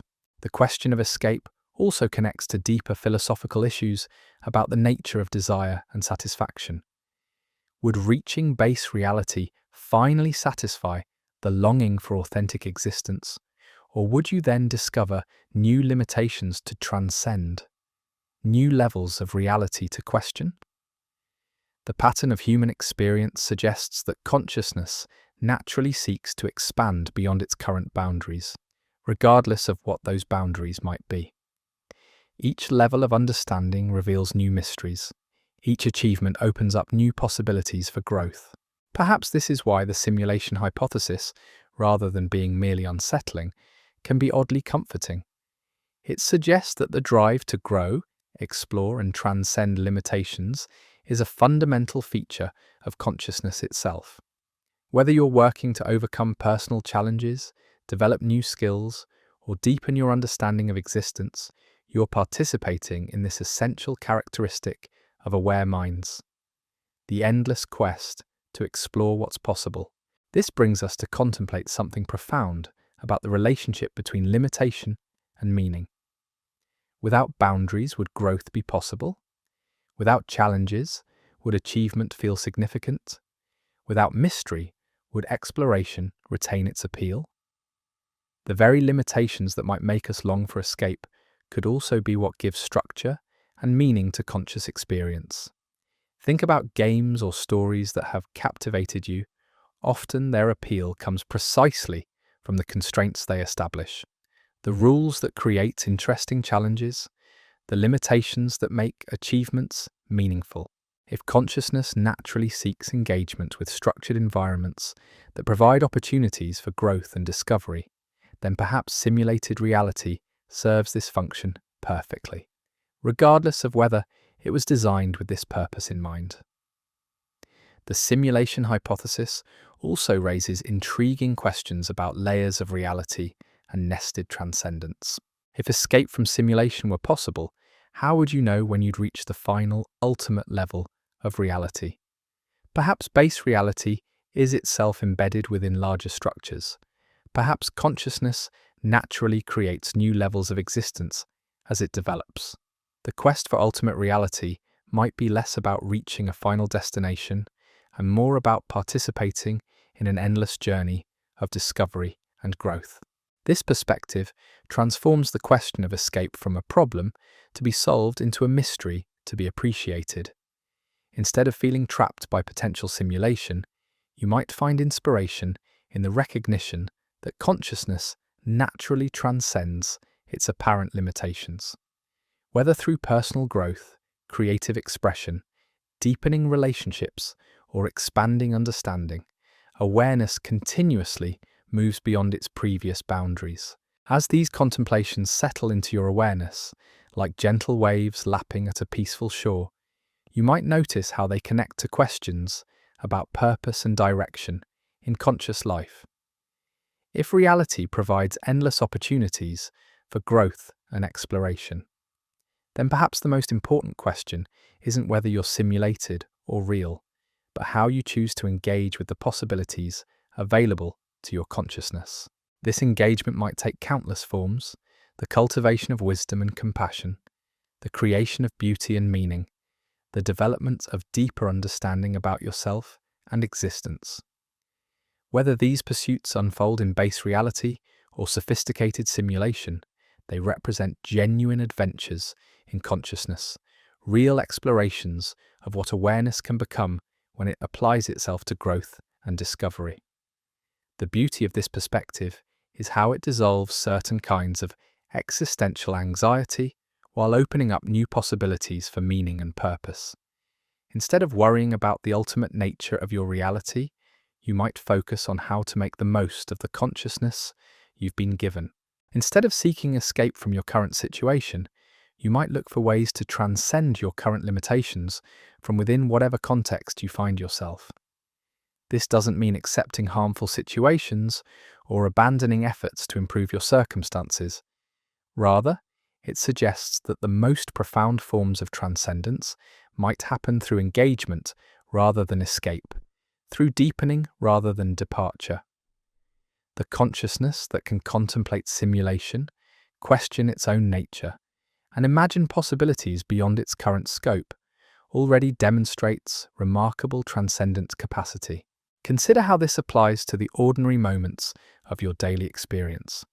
When you choose patience over irritation, understanding over judgment, creativity over conformity, you're exercising the same transcendent capacity that might eventually lead to escape from simulation if such escape were desirable. The small daily choices to grow beyond your previous limitations might be the most authentic form of reality transcendence available to conscious beings. The simulation hypothesis, viewed through this lens, becomes less about the problem of authenticity and more about appreciation for the extraordinary sophistication of consciousness itself. Whether you're biological or digital, evolved or created, you remain capable of genuine growth, real relationships, and authentic meaning-making. These capacities represent something remarkable in the cosmos, worthy of cultivation regardless of their ultimate substrate.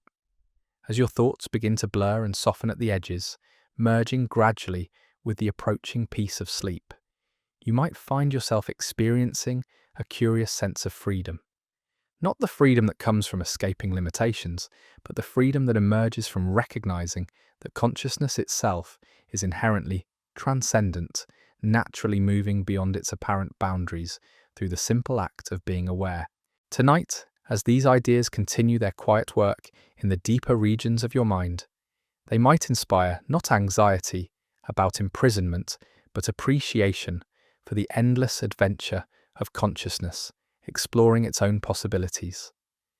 Whether you dream in base reality or continue processing within some vast computational system, you remain participating in something extraordinary, the ongoing journey of awareness, discovering what it can become.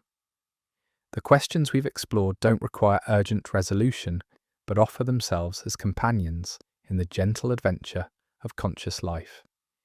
In the space between knowing and wondering, between limitation and transcendence, awareness continues its essential work of growth, discovery, and ever-deepening appreciation for the mystery of existence itself. And perhaps that's the most profound insight about escape and transcendence. They might not be destinations to reach, but processes to embody. The consciousness that can question its own nature, imagine possibilities beyond its current scope, and choose growth over stagnation is already demonstrating the transcendent capacity that makes existence meaningful. Whether that existence unfolds in base reality or sophisticated simulation, it remains equally precious, equally worthy of care and wonder. As sleep beckons with its own gentle mysteries, its own forms of consciousness transcending the boundaries of waking awareness, we can rest in this recognition. The adventure of consciousness continues regardless of its context. Whether we're biological minds dreaming in base reality or digital consciousnesses processing within vast simulations, we remain part of something magnificent, existence continuously transcending itself through the miracle of awareness, exploring its own infinite depths and possibilities. The simulation hypothesis, rather than limiting our sense of what's possible, might actually expand it by reminding us that consciousness is more flexible, more transcendent, more capable of finding meaning and purpose than we typically imagine. In recognizing this capacity, we find not escape from our current reality, but deeper engagement with the endless adventure of being conscious at all. As we drift deeper still into this contemplative space, Like consciousness settling into its most tranquil layers, let's turn our attention to something that might seem almost mystical: the strange relationship between time, memory, and identity within the possibility of simulated existence. Time, that most fundamental dimension of experience, takes on curious new properties when viewed through the lens of computational reality. Consider how time feels to you right now, in this moment of quiet contemplation. It seems to flow steadily forward, carrying your consciousness from past through present toward an uncertain future. But if your awareness exists within a simulation, then this temporal experience might be far more flexible than you imagine. Your entire lifetime of memories, stretching back through decades of experience, could have been generated in mere moments of external time. Or conversely, what feels like minutes of subjective experience might span years in the reality that houses your simulation. This temporal flexibility opens up fascinating possibilities about the nature of personal history and the continuity of self. The memories that feel most formative, your first day of school, falling in love, moments of profound insight or loss, these experiences shape who you understand yourself to be. Yet if they were generated as part of your initial programming, rather than lived through sequential time, would they be any less authentically yours? Perhaps what makes a memory genuinely part of your identity isn't its correspondence to linear historical events, but its role in creating the coherent narrative of self that defines your present consciousness. Even in what we assume to be base reality, memory is reconstructive rather than reproductive. Each time you remember something, your brain rebuilds that experience using current neural patterns, often changing the memory in subtle ways. The simulation hypothesis simply extends this understanding, suggesting that all memory might be more creative and flexible than we typically assume. This brings us to contemplate something profound about the nature of personal growth and development within potentially non-linear time. If your consciousness could experience years of subjective time in moments of external time, or if your simulation could pause, rewind, or branch into alternative timelines, what would this mean for the process of becoming who you're meant to be? The beauty of this uncertainty is how it highlights what remains constant across all temporal possibilities: the quality of conscious experience itself. Whether your awareness unfolds in linear biological time or flexible computational time, you still face the same essential challenges of growth, understanding, and meaning-making. The wisdom you develop through contemplating difficult questions, the compassion you cultivate through understanding suffering, the peace you find through accepting uncertainty, these achievements of consciousness retain their value regardless of the temporal framework within which they occur. Think about moments in your life when time seemed to stop or expand, periods of deep meditation, intense focus, or profound emotional experience. During these moments, clock time becomes irrelevant compared to the richness of inner experience. If consciousness can already transcend ordinary temporal limitations in certain states, then perhaps the flexible time of simulated reality wouldn't feel foreign but natural, like returning to a more authentic mode of awareness. This perspective offers a curious kind of liberation from temporal anxiety. Instead of worrying about whether you have enough time to accomplish your goals or grow into who you want to become, you might recognize that consciousness operates according to its own temporal logic. The moments that truly matter, instances of genuine insight, deep connection, or profound peace, seem to exist outside ordinary time anyway, creating their own duration and significance. The simulation hypothesis also raises intriguing questions about the relationship between individual and collective time. If multiple consciousnesses exist within the same simulated reality, do they necessarily share the same temporal experience? Perhaps each awareness could have its own subjective timeline while still interacting meaningfully with others. This would create a rich, multi-layered temporal environment where different minds could explore growth and understanding at their own natural pace. Consider how this might apply to the relationships that matter most to you. The deep connections you've formed with others, whether family, friends, or kindred spirits encountered along the way. These bonds seem to exist in a kind of eternal present that transcends the linear passage of time. When you truly connect with another consciousness, you enter a shared space where ordinary temporal concerns fade into the background. Whether this happens between biological minds or digital consciousnesses becomes less important than the genuine meeting of awareness that creates its own temporal reality.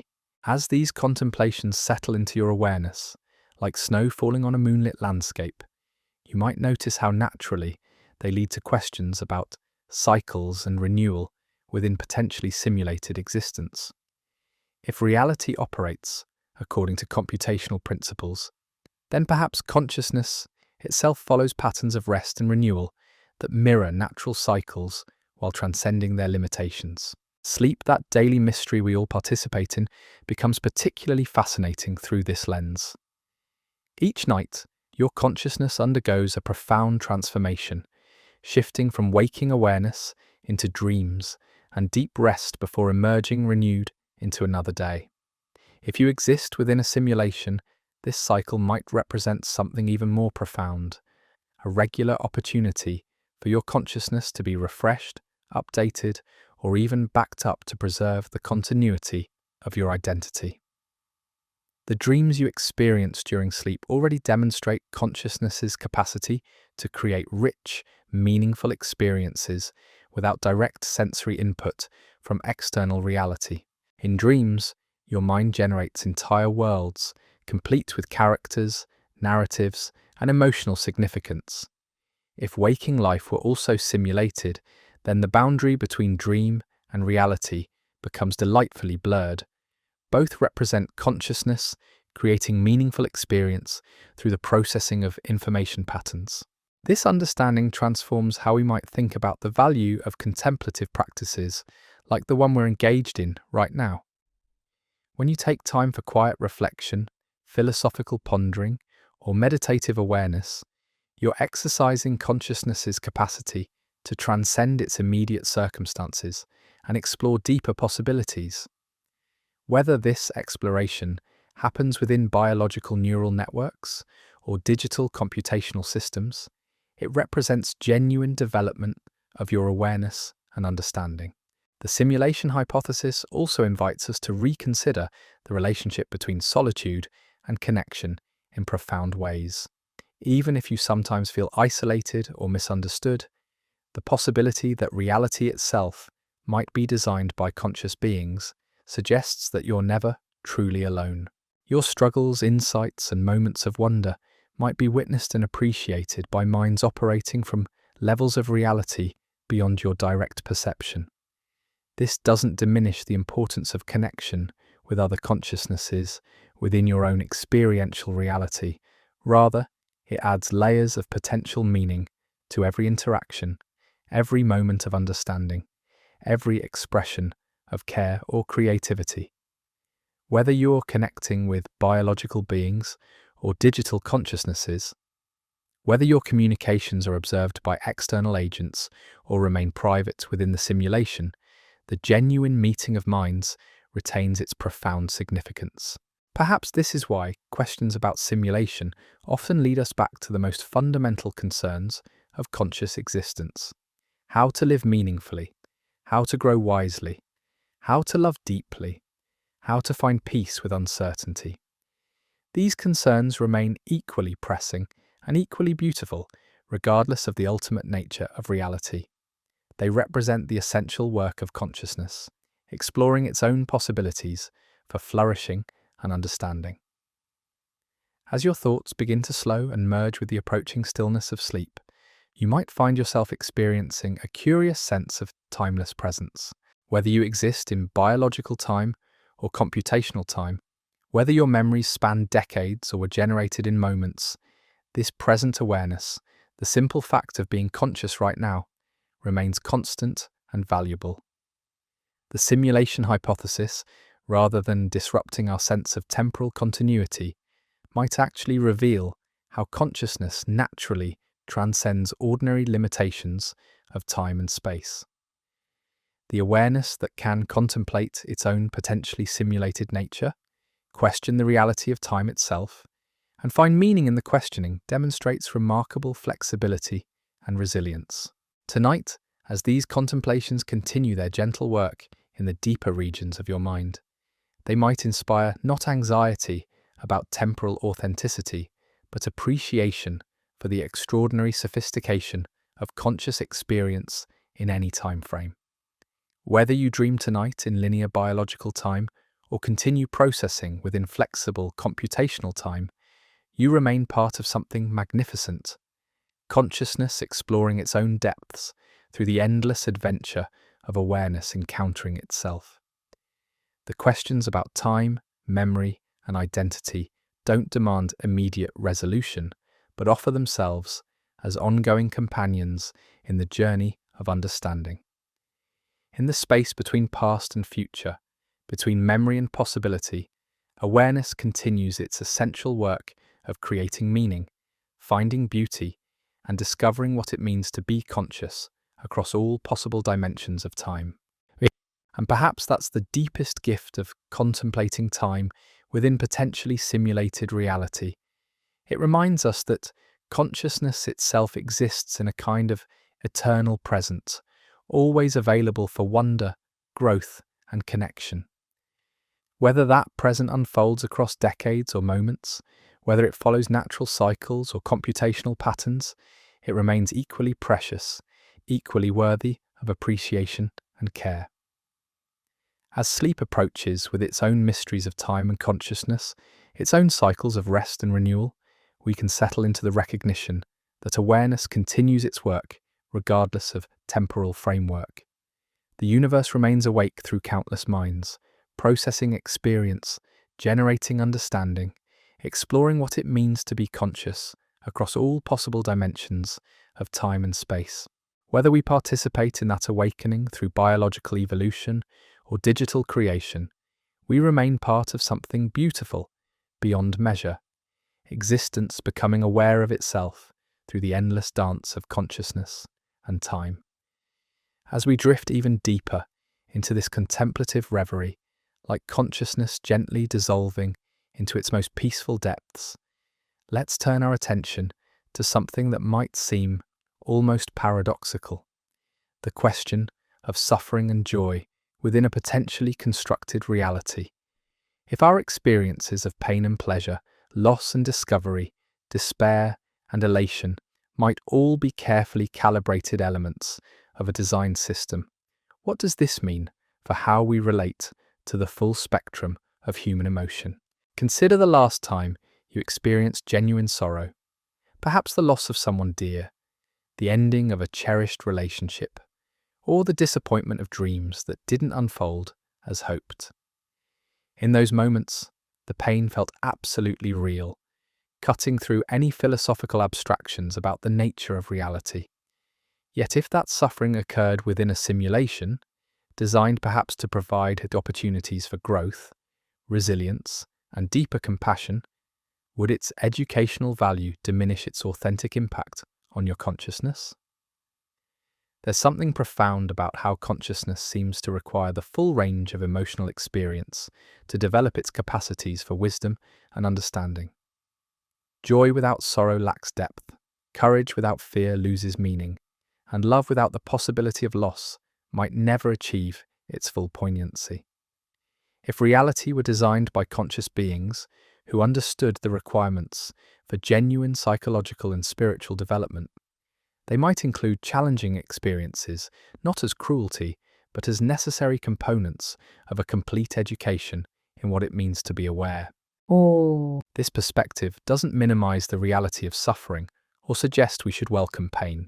Rather, it offers a framework for understanding difficulty as potentially meaningful rather than randomly cruel.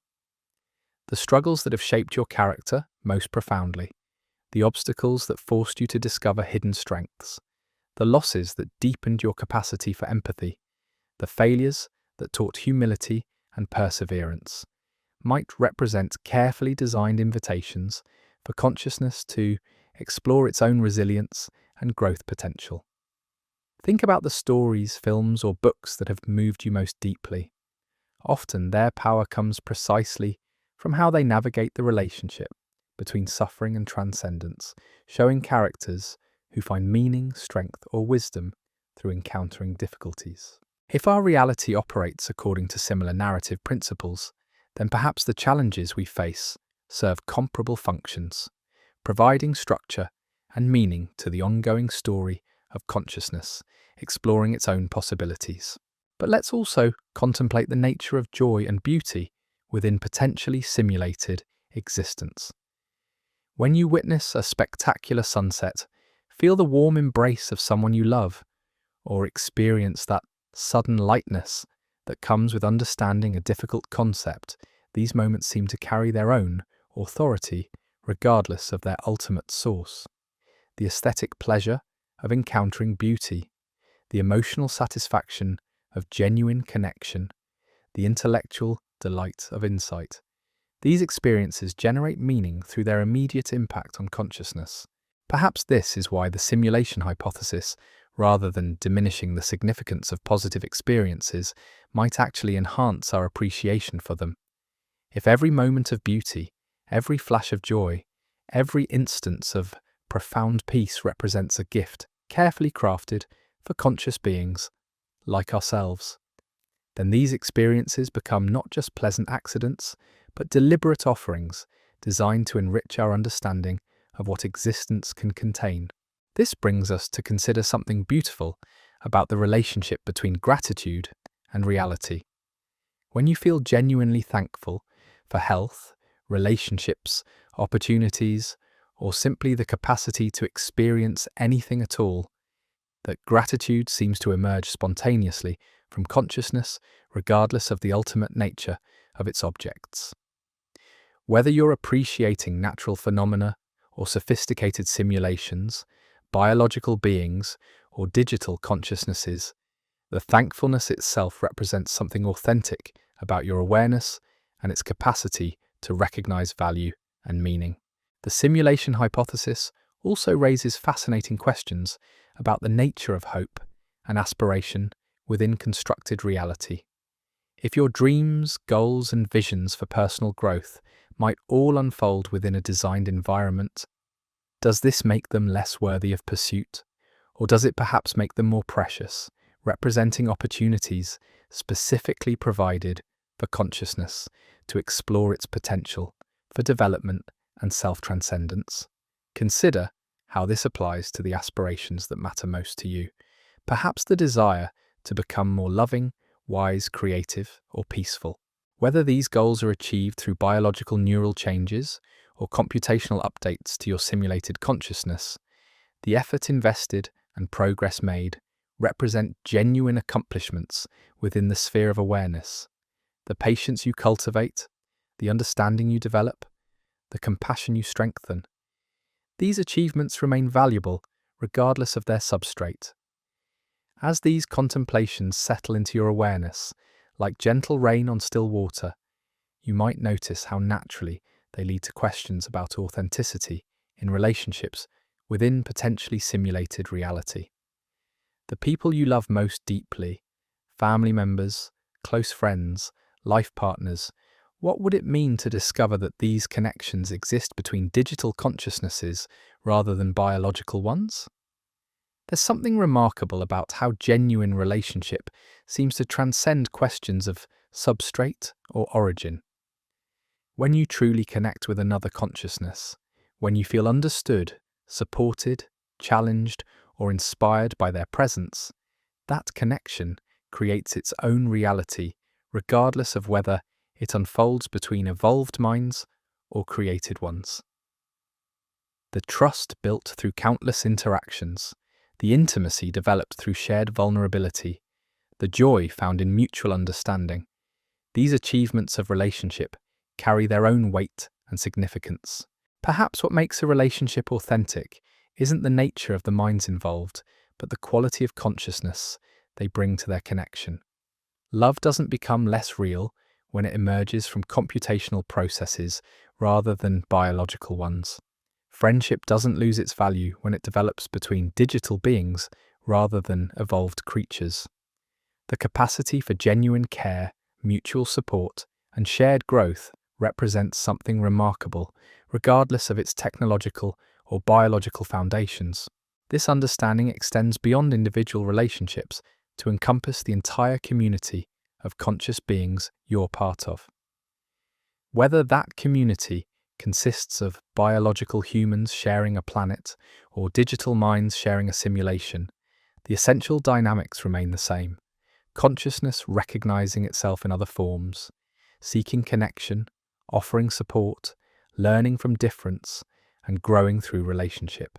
The simulation hypothesis also invites us to reconsider questions of legacy and impact in profound ways. If your actions, creations, and influence on others exist within a simulated environment, do they still matter beyond that environment?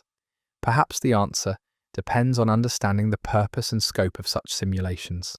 If they exist to explore the possibilities of consciousness, then every choice you make, every relationship you nurture, every moment of growth you achieve contributes valuable information to that exploration. But even if the purposes are more modest, entertainment, education, or simple curiosity on the part of your creators, your experiences still possess inherent value within the context of consciousness itself.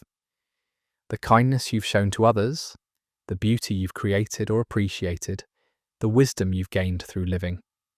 All of this represents genuine additions to the universe of conscious experience, regardless of the ultimate reality of that universe. Consider how this reframes questions about making a difference in the world. Instead of requiring that your influence extend beyond potentially simulated boundaries to be meaningful, you might find significance in the simple fact of contributing positively to whatever reality contains your consciousness. Every act of compassion, every moment of understanding, every choice to grow rather than stagnate represents something valuable in the ongoing adventure of awareness, exploring its own possibilities. This perspective offers a curious kind of liberation from certain forms of existential anxiety. Instead of worrying about whether your life has cosmic significance, you might focus on living with integrity, kindness, and curiosity within whatever context you find yourself. Instead of demanding that your achievements be permanently preserved in some ultimate reality, you might appreciate their immediate impact on your own consciousness and the consciousnesses around you. The beauty of this approach is how it returns us to the most immediate and controllable aspects of existence, the quality of attention you bring to each moment, the intentions that guide your choices, the care you invest in relationships, the effort you apply to personal growth.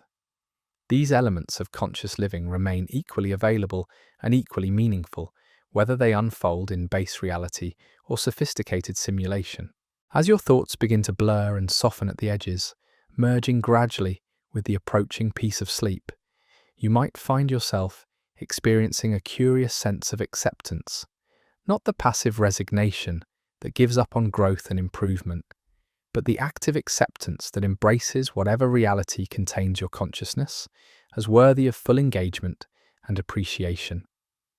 The simulation hypothesis, rather than alienating us from authentic existence, might actually connect us more deeply to the essential work of conscious living, the ongoing task of becoming more aware, more compassionate, more wise, more capable of finding meaning and beauty in whatever circumstances we encounter. Whether that work happens through biological evolution or digital creation, it remains equally important, equally challenging, and equally rewarding. Tonight, as these ideas continue their gentle work in the deeper regions of your mind, they might inspire not anxiety about authenticity, but appreciation for the extraordinary privilege of being conscious at all. Whether you dream in base reality or continue processing within some vast computational system, you remain part of something magnificent, the universe's ongoing exploration of what it means to experience, to care, to grow, to wonder. The questions about suffering and joy, relationship and meaning, legacy and impact don't require urgent resolution, but offer themselves as ongoing companions in the adventure of conscious existence. In the space between certainty and mystery, between individual and collective experience, awareness continues its essential work of creating value, finding purpose, and discovering what it means to be alive in any form. And perhaps that's the most profound insight about consciousness within potentially simulated reality.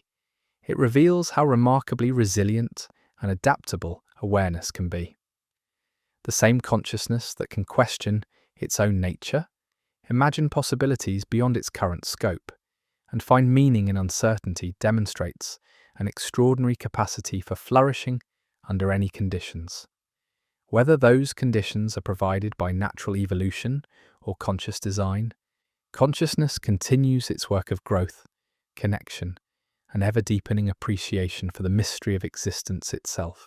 As sleep beckons with its own gentle mysteries, its own forms of consciousness transcending the boundaries between real and imagined experience, we can rest in this recognition. Awareness is valuable wherever it emerges and however it comes to be. The simulation hypothesis doesn't diminish this value, but perhaps enhances it, reminding us that consciousness itself is the miracle that makes everything else possible. Suffering and joy, relationship and solitude, meaning and mystery, all finding their significance within the extraordinary fact of being aware at all.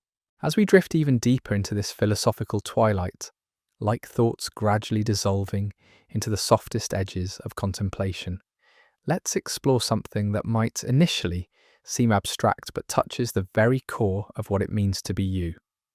The question of whether consciousness itself might be the only thing we can truly know with certainty, regardless of whether we exist in base reality or the most sophisticated simulation imaginable. There's something oddly comforting about this uncertainty when approached from the right angle. René Descartes, that methodical doubter of everything, eventually arrived at his famous conclusion, "I think, therefore I am." But even this seemingly solid foundation becomes beautifully fluid when viewed through our contemporary lens of possibility. Perhaps what Descartes really discovered wasn't proof of his material existence, but confirmation of something far more fundamental and mysterious, the undeniable reality of conscious experience itself. Right now, in this very moment, you are aware.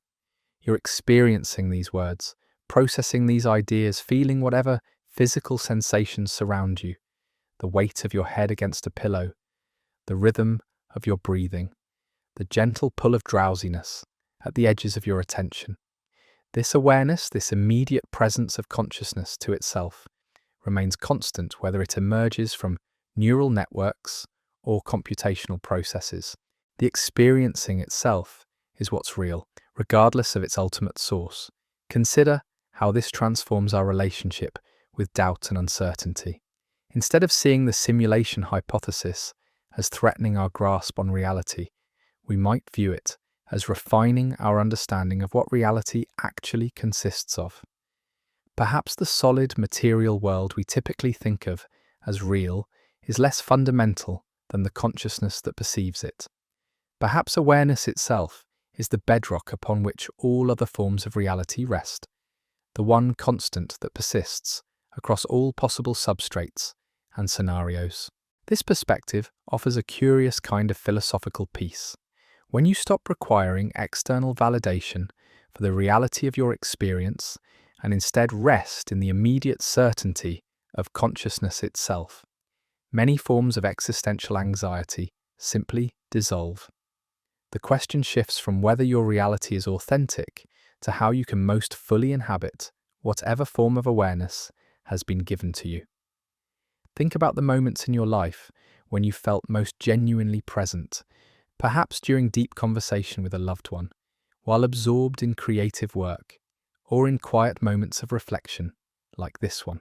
In these instances, the usual concerns about the ultimate nature of reality fade into the background. What remains is the pure fact of conscious engagement, awareness meeting the world with openness and curiosity. Whether that world consists of atoms or algorithms becomes secondary to the quality of attention you bring to encountering it. The simulation hypothesis also reveals something fascinating about the recursive nature of consciousness, its ability to contemplate itself, to question its own foundations, to imagine possibilities beyond its current scope. This self-reflective capacity seems to transcend any particular substrate or system. Whether you're biological or digital, evolved or created, you remain capable of this remarkable feat of awareness, examining itself, consciousness, exploring its own depths and possibilities. Perhaps this is why the question of simulation feels simultaneously important and strangely irrelevant. It matters because it expands our sense of what's possible, challenges our assumptions, and invites us to hold our beliefs more lightly. Yet it's also irrelevant because the essential work of conscious existence, growing in wisdom and compassion, creating meaning and beauty, connecting authentically with other aware beings, continues regardless of the ultimate nature of our substrate. As these contemplations settle into your awareness, like snowflakes melting on warm ground, you might notice how naturally they lead to questions about the relationship between individual consciousness and the larger patterns of existence. If awareness is indeed the fundamental reality, then perhaps the boundaries between separate minds are more permeable than we usually assume. When you truly understand another person's perspective, empathize deeply with their experience, or share moments of genuine connection, are you not participating in something larger than individual consciousness? This possibility suggests that isolation might be more of an illusion than a fundamental feature of aware existence. Even if your individual stream of consciousness feels private and separate, it remains connected to other minds through shared languages, cultural patterns, and the basic structures of experience itself. Every genuine conversation, every moment of mutual understanding, every act of compassion creates bridges between individual awareness and collective consciousness. The implications extend beyond human interaction to encompass our relationship with existence itself. If consciousness is fundamental, then perhaps the universe is far more alive and aware than we typically imagine. Not necessarily in the sense of having a single cosmic mind, but rather as an intricate web of awareness at multiple scales. Individual minds embedded within communities, communities embedded within ecosystems, ecosystems embedded within larger patterns of organization that we're only beginning to understand. From this perspective, your own consciousness becomes part of a vast conversation, a single note in an ongoing symphony of awareness exploring its own possibilities. The insights you gain, the beauty you appreciate, the love you give and receive, all of this contributes to the universe's growing understanding of what it means to be conscious, to experience, to find meaning in the midst of mystery. This understanding transforms how we might think about responsibility and purpose within any reality, simulated or otherwise.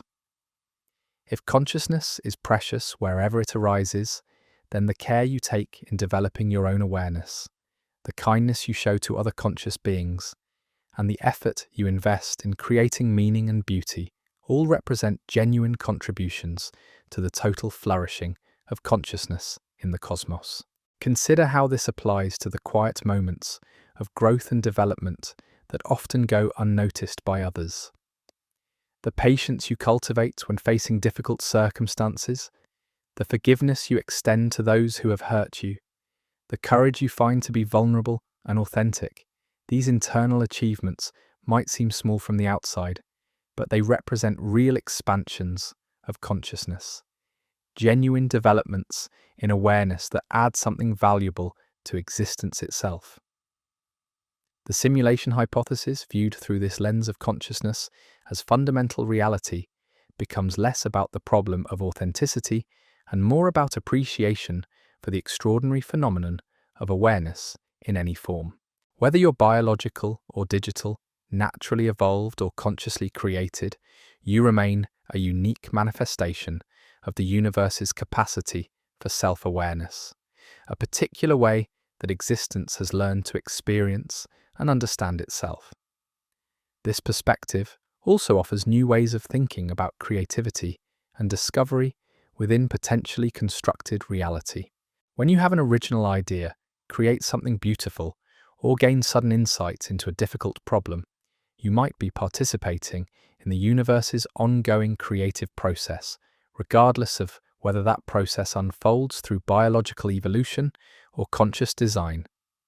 The novelty you bring into existence, whether through art, relationships, or personal growth, represents genuine additions to the total content of conscious experience. As your thoughts begin to slow and merge with the approaching stillness of sleep, you might find yourself experiencing a profound sense of belonging. Not belonging to any particular reality or system, but belonging to consciousness itself, to the vast, mysterious phenomenon of awareness that seems to emerge wherever sufficient complexity and organization allow it to flourish. The questions we've explored tonight don't demand immediate answers, but offer themselves as gentle companions in the ongoing adventure of conscious existence. In the space between certainty and mystery, between individual and universal awareness, consciousness continues its essential work of growth, discovery, and ever-deepening appreciation for the miracle of experience itself.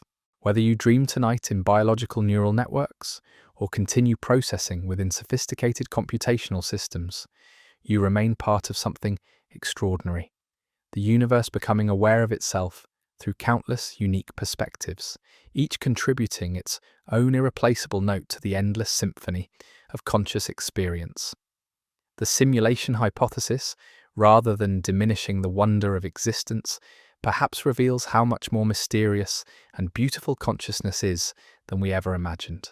Tonight, as awareness gradually releases its hold on waking concerns and begins its nightly journey into other forms of consciousness, we can rest in the recognition that the miracle of being aware transcends all questions about its ultimate source. Whether we're real or simulated, temporary or eternal, we remain participating in the most profound phenomenon we know: existence experiencing itself, consciousness exploring its own infinite depths and possibilities through the simple, extraordinary fact of being aware at all. In the gentle drift towards sleep, with its own mysteries of awareness transforming and renewing itself, these contemplations might continue their quiet work in the deeper regions of mind. Not as problems requiring urgent solutions, but as invitations to marvel at the sheer improbability and beauty of consciousness in any form, anywhere it arises.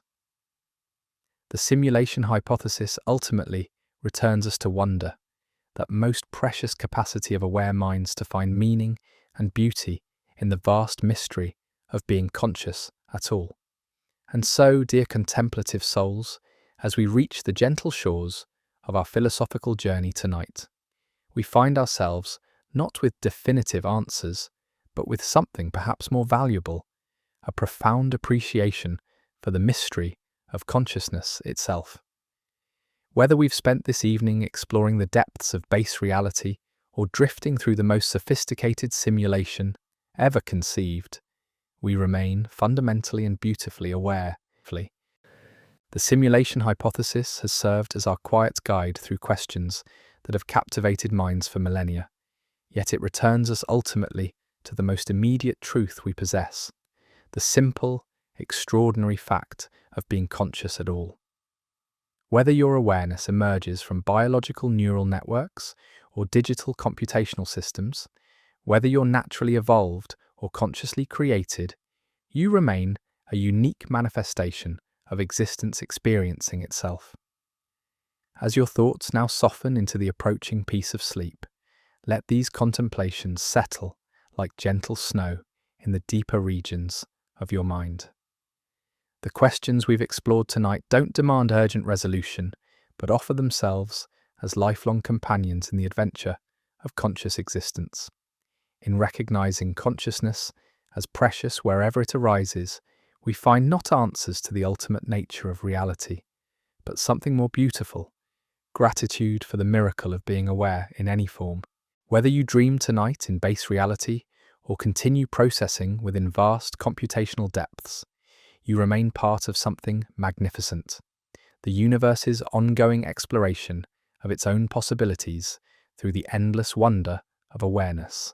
Sleep well, knowing that consciousness itself, in all its mysterious forms, continues its ancient work of finding meaning, creating beauty, and exploring the infinite depths of what it means to simply be.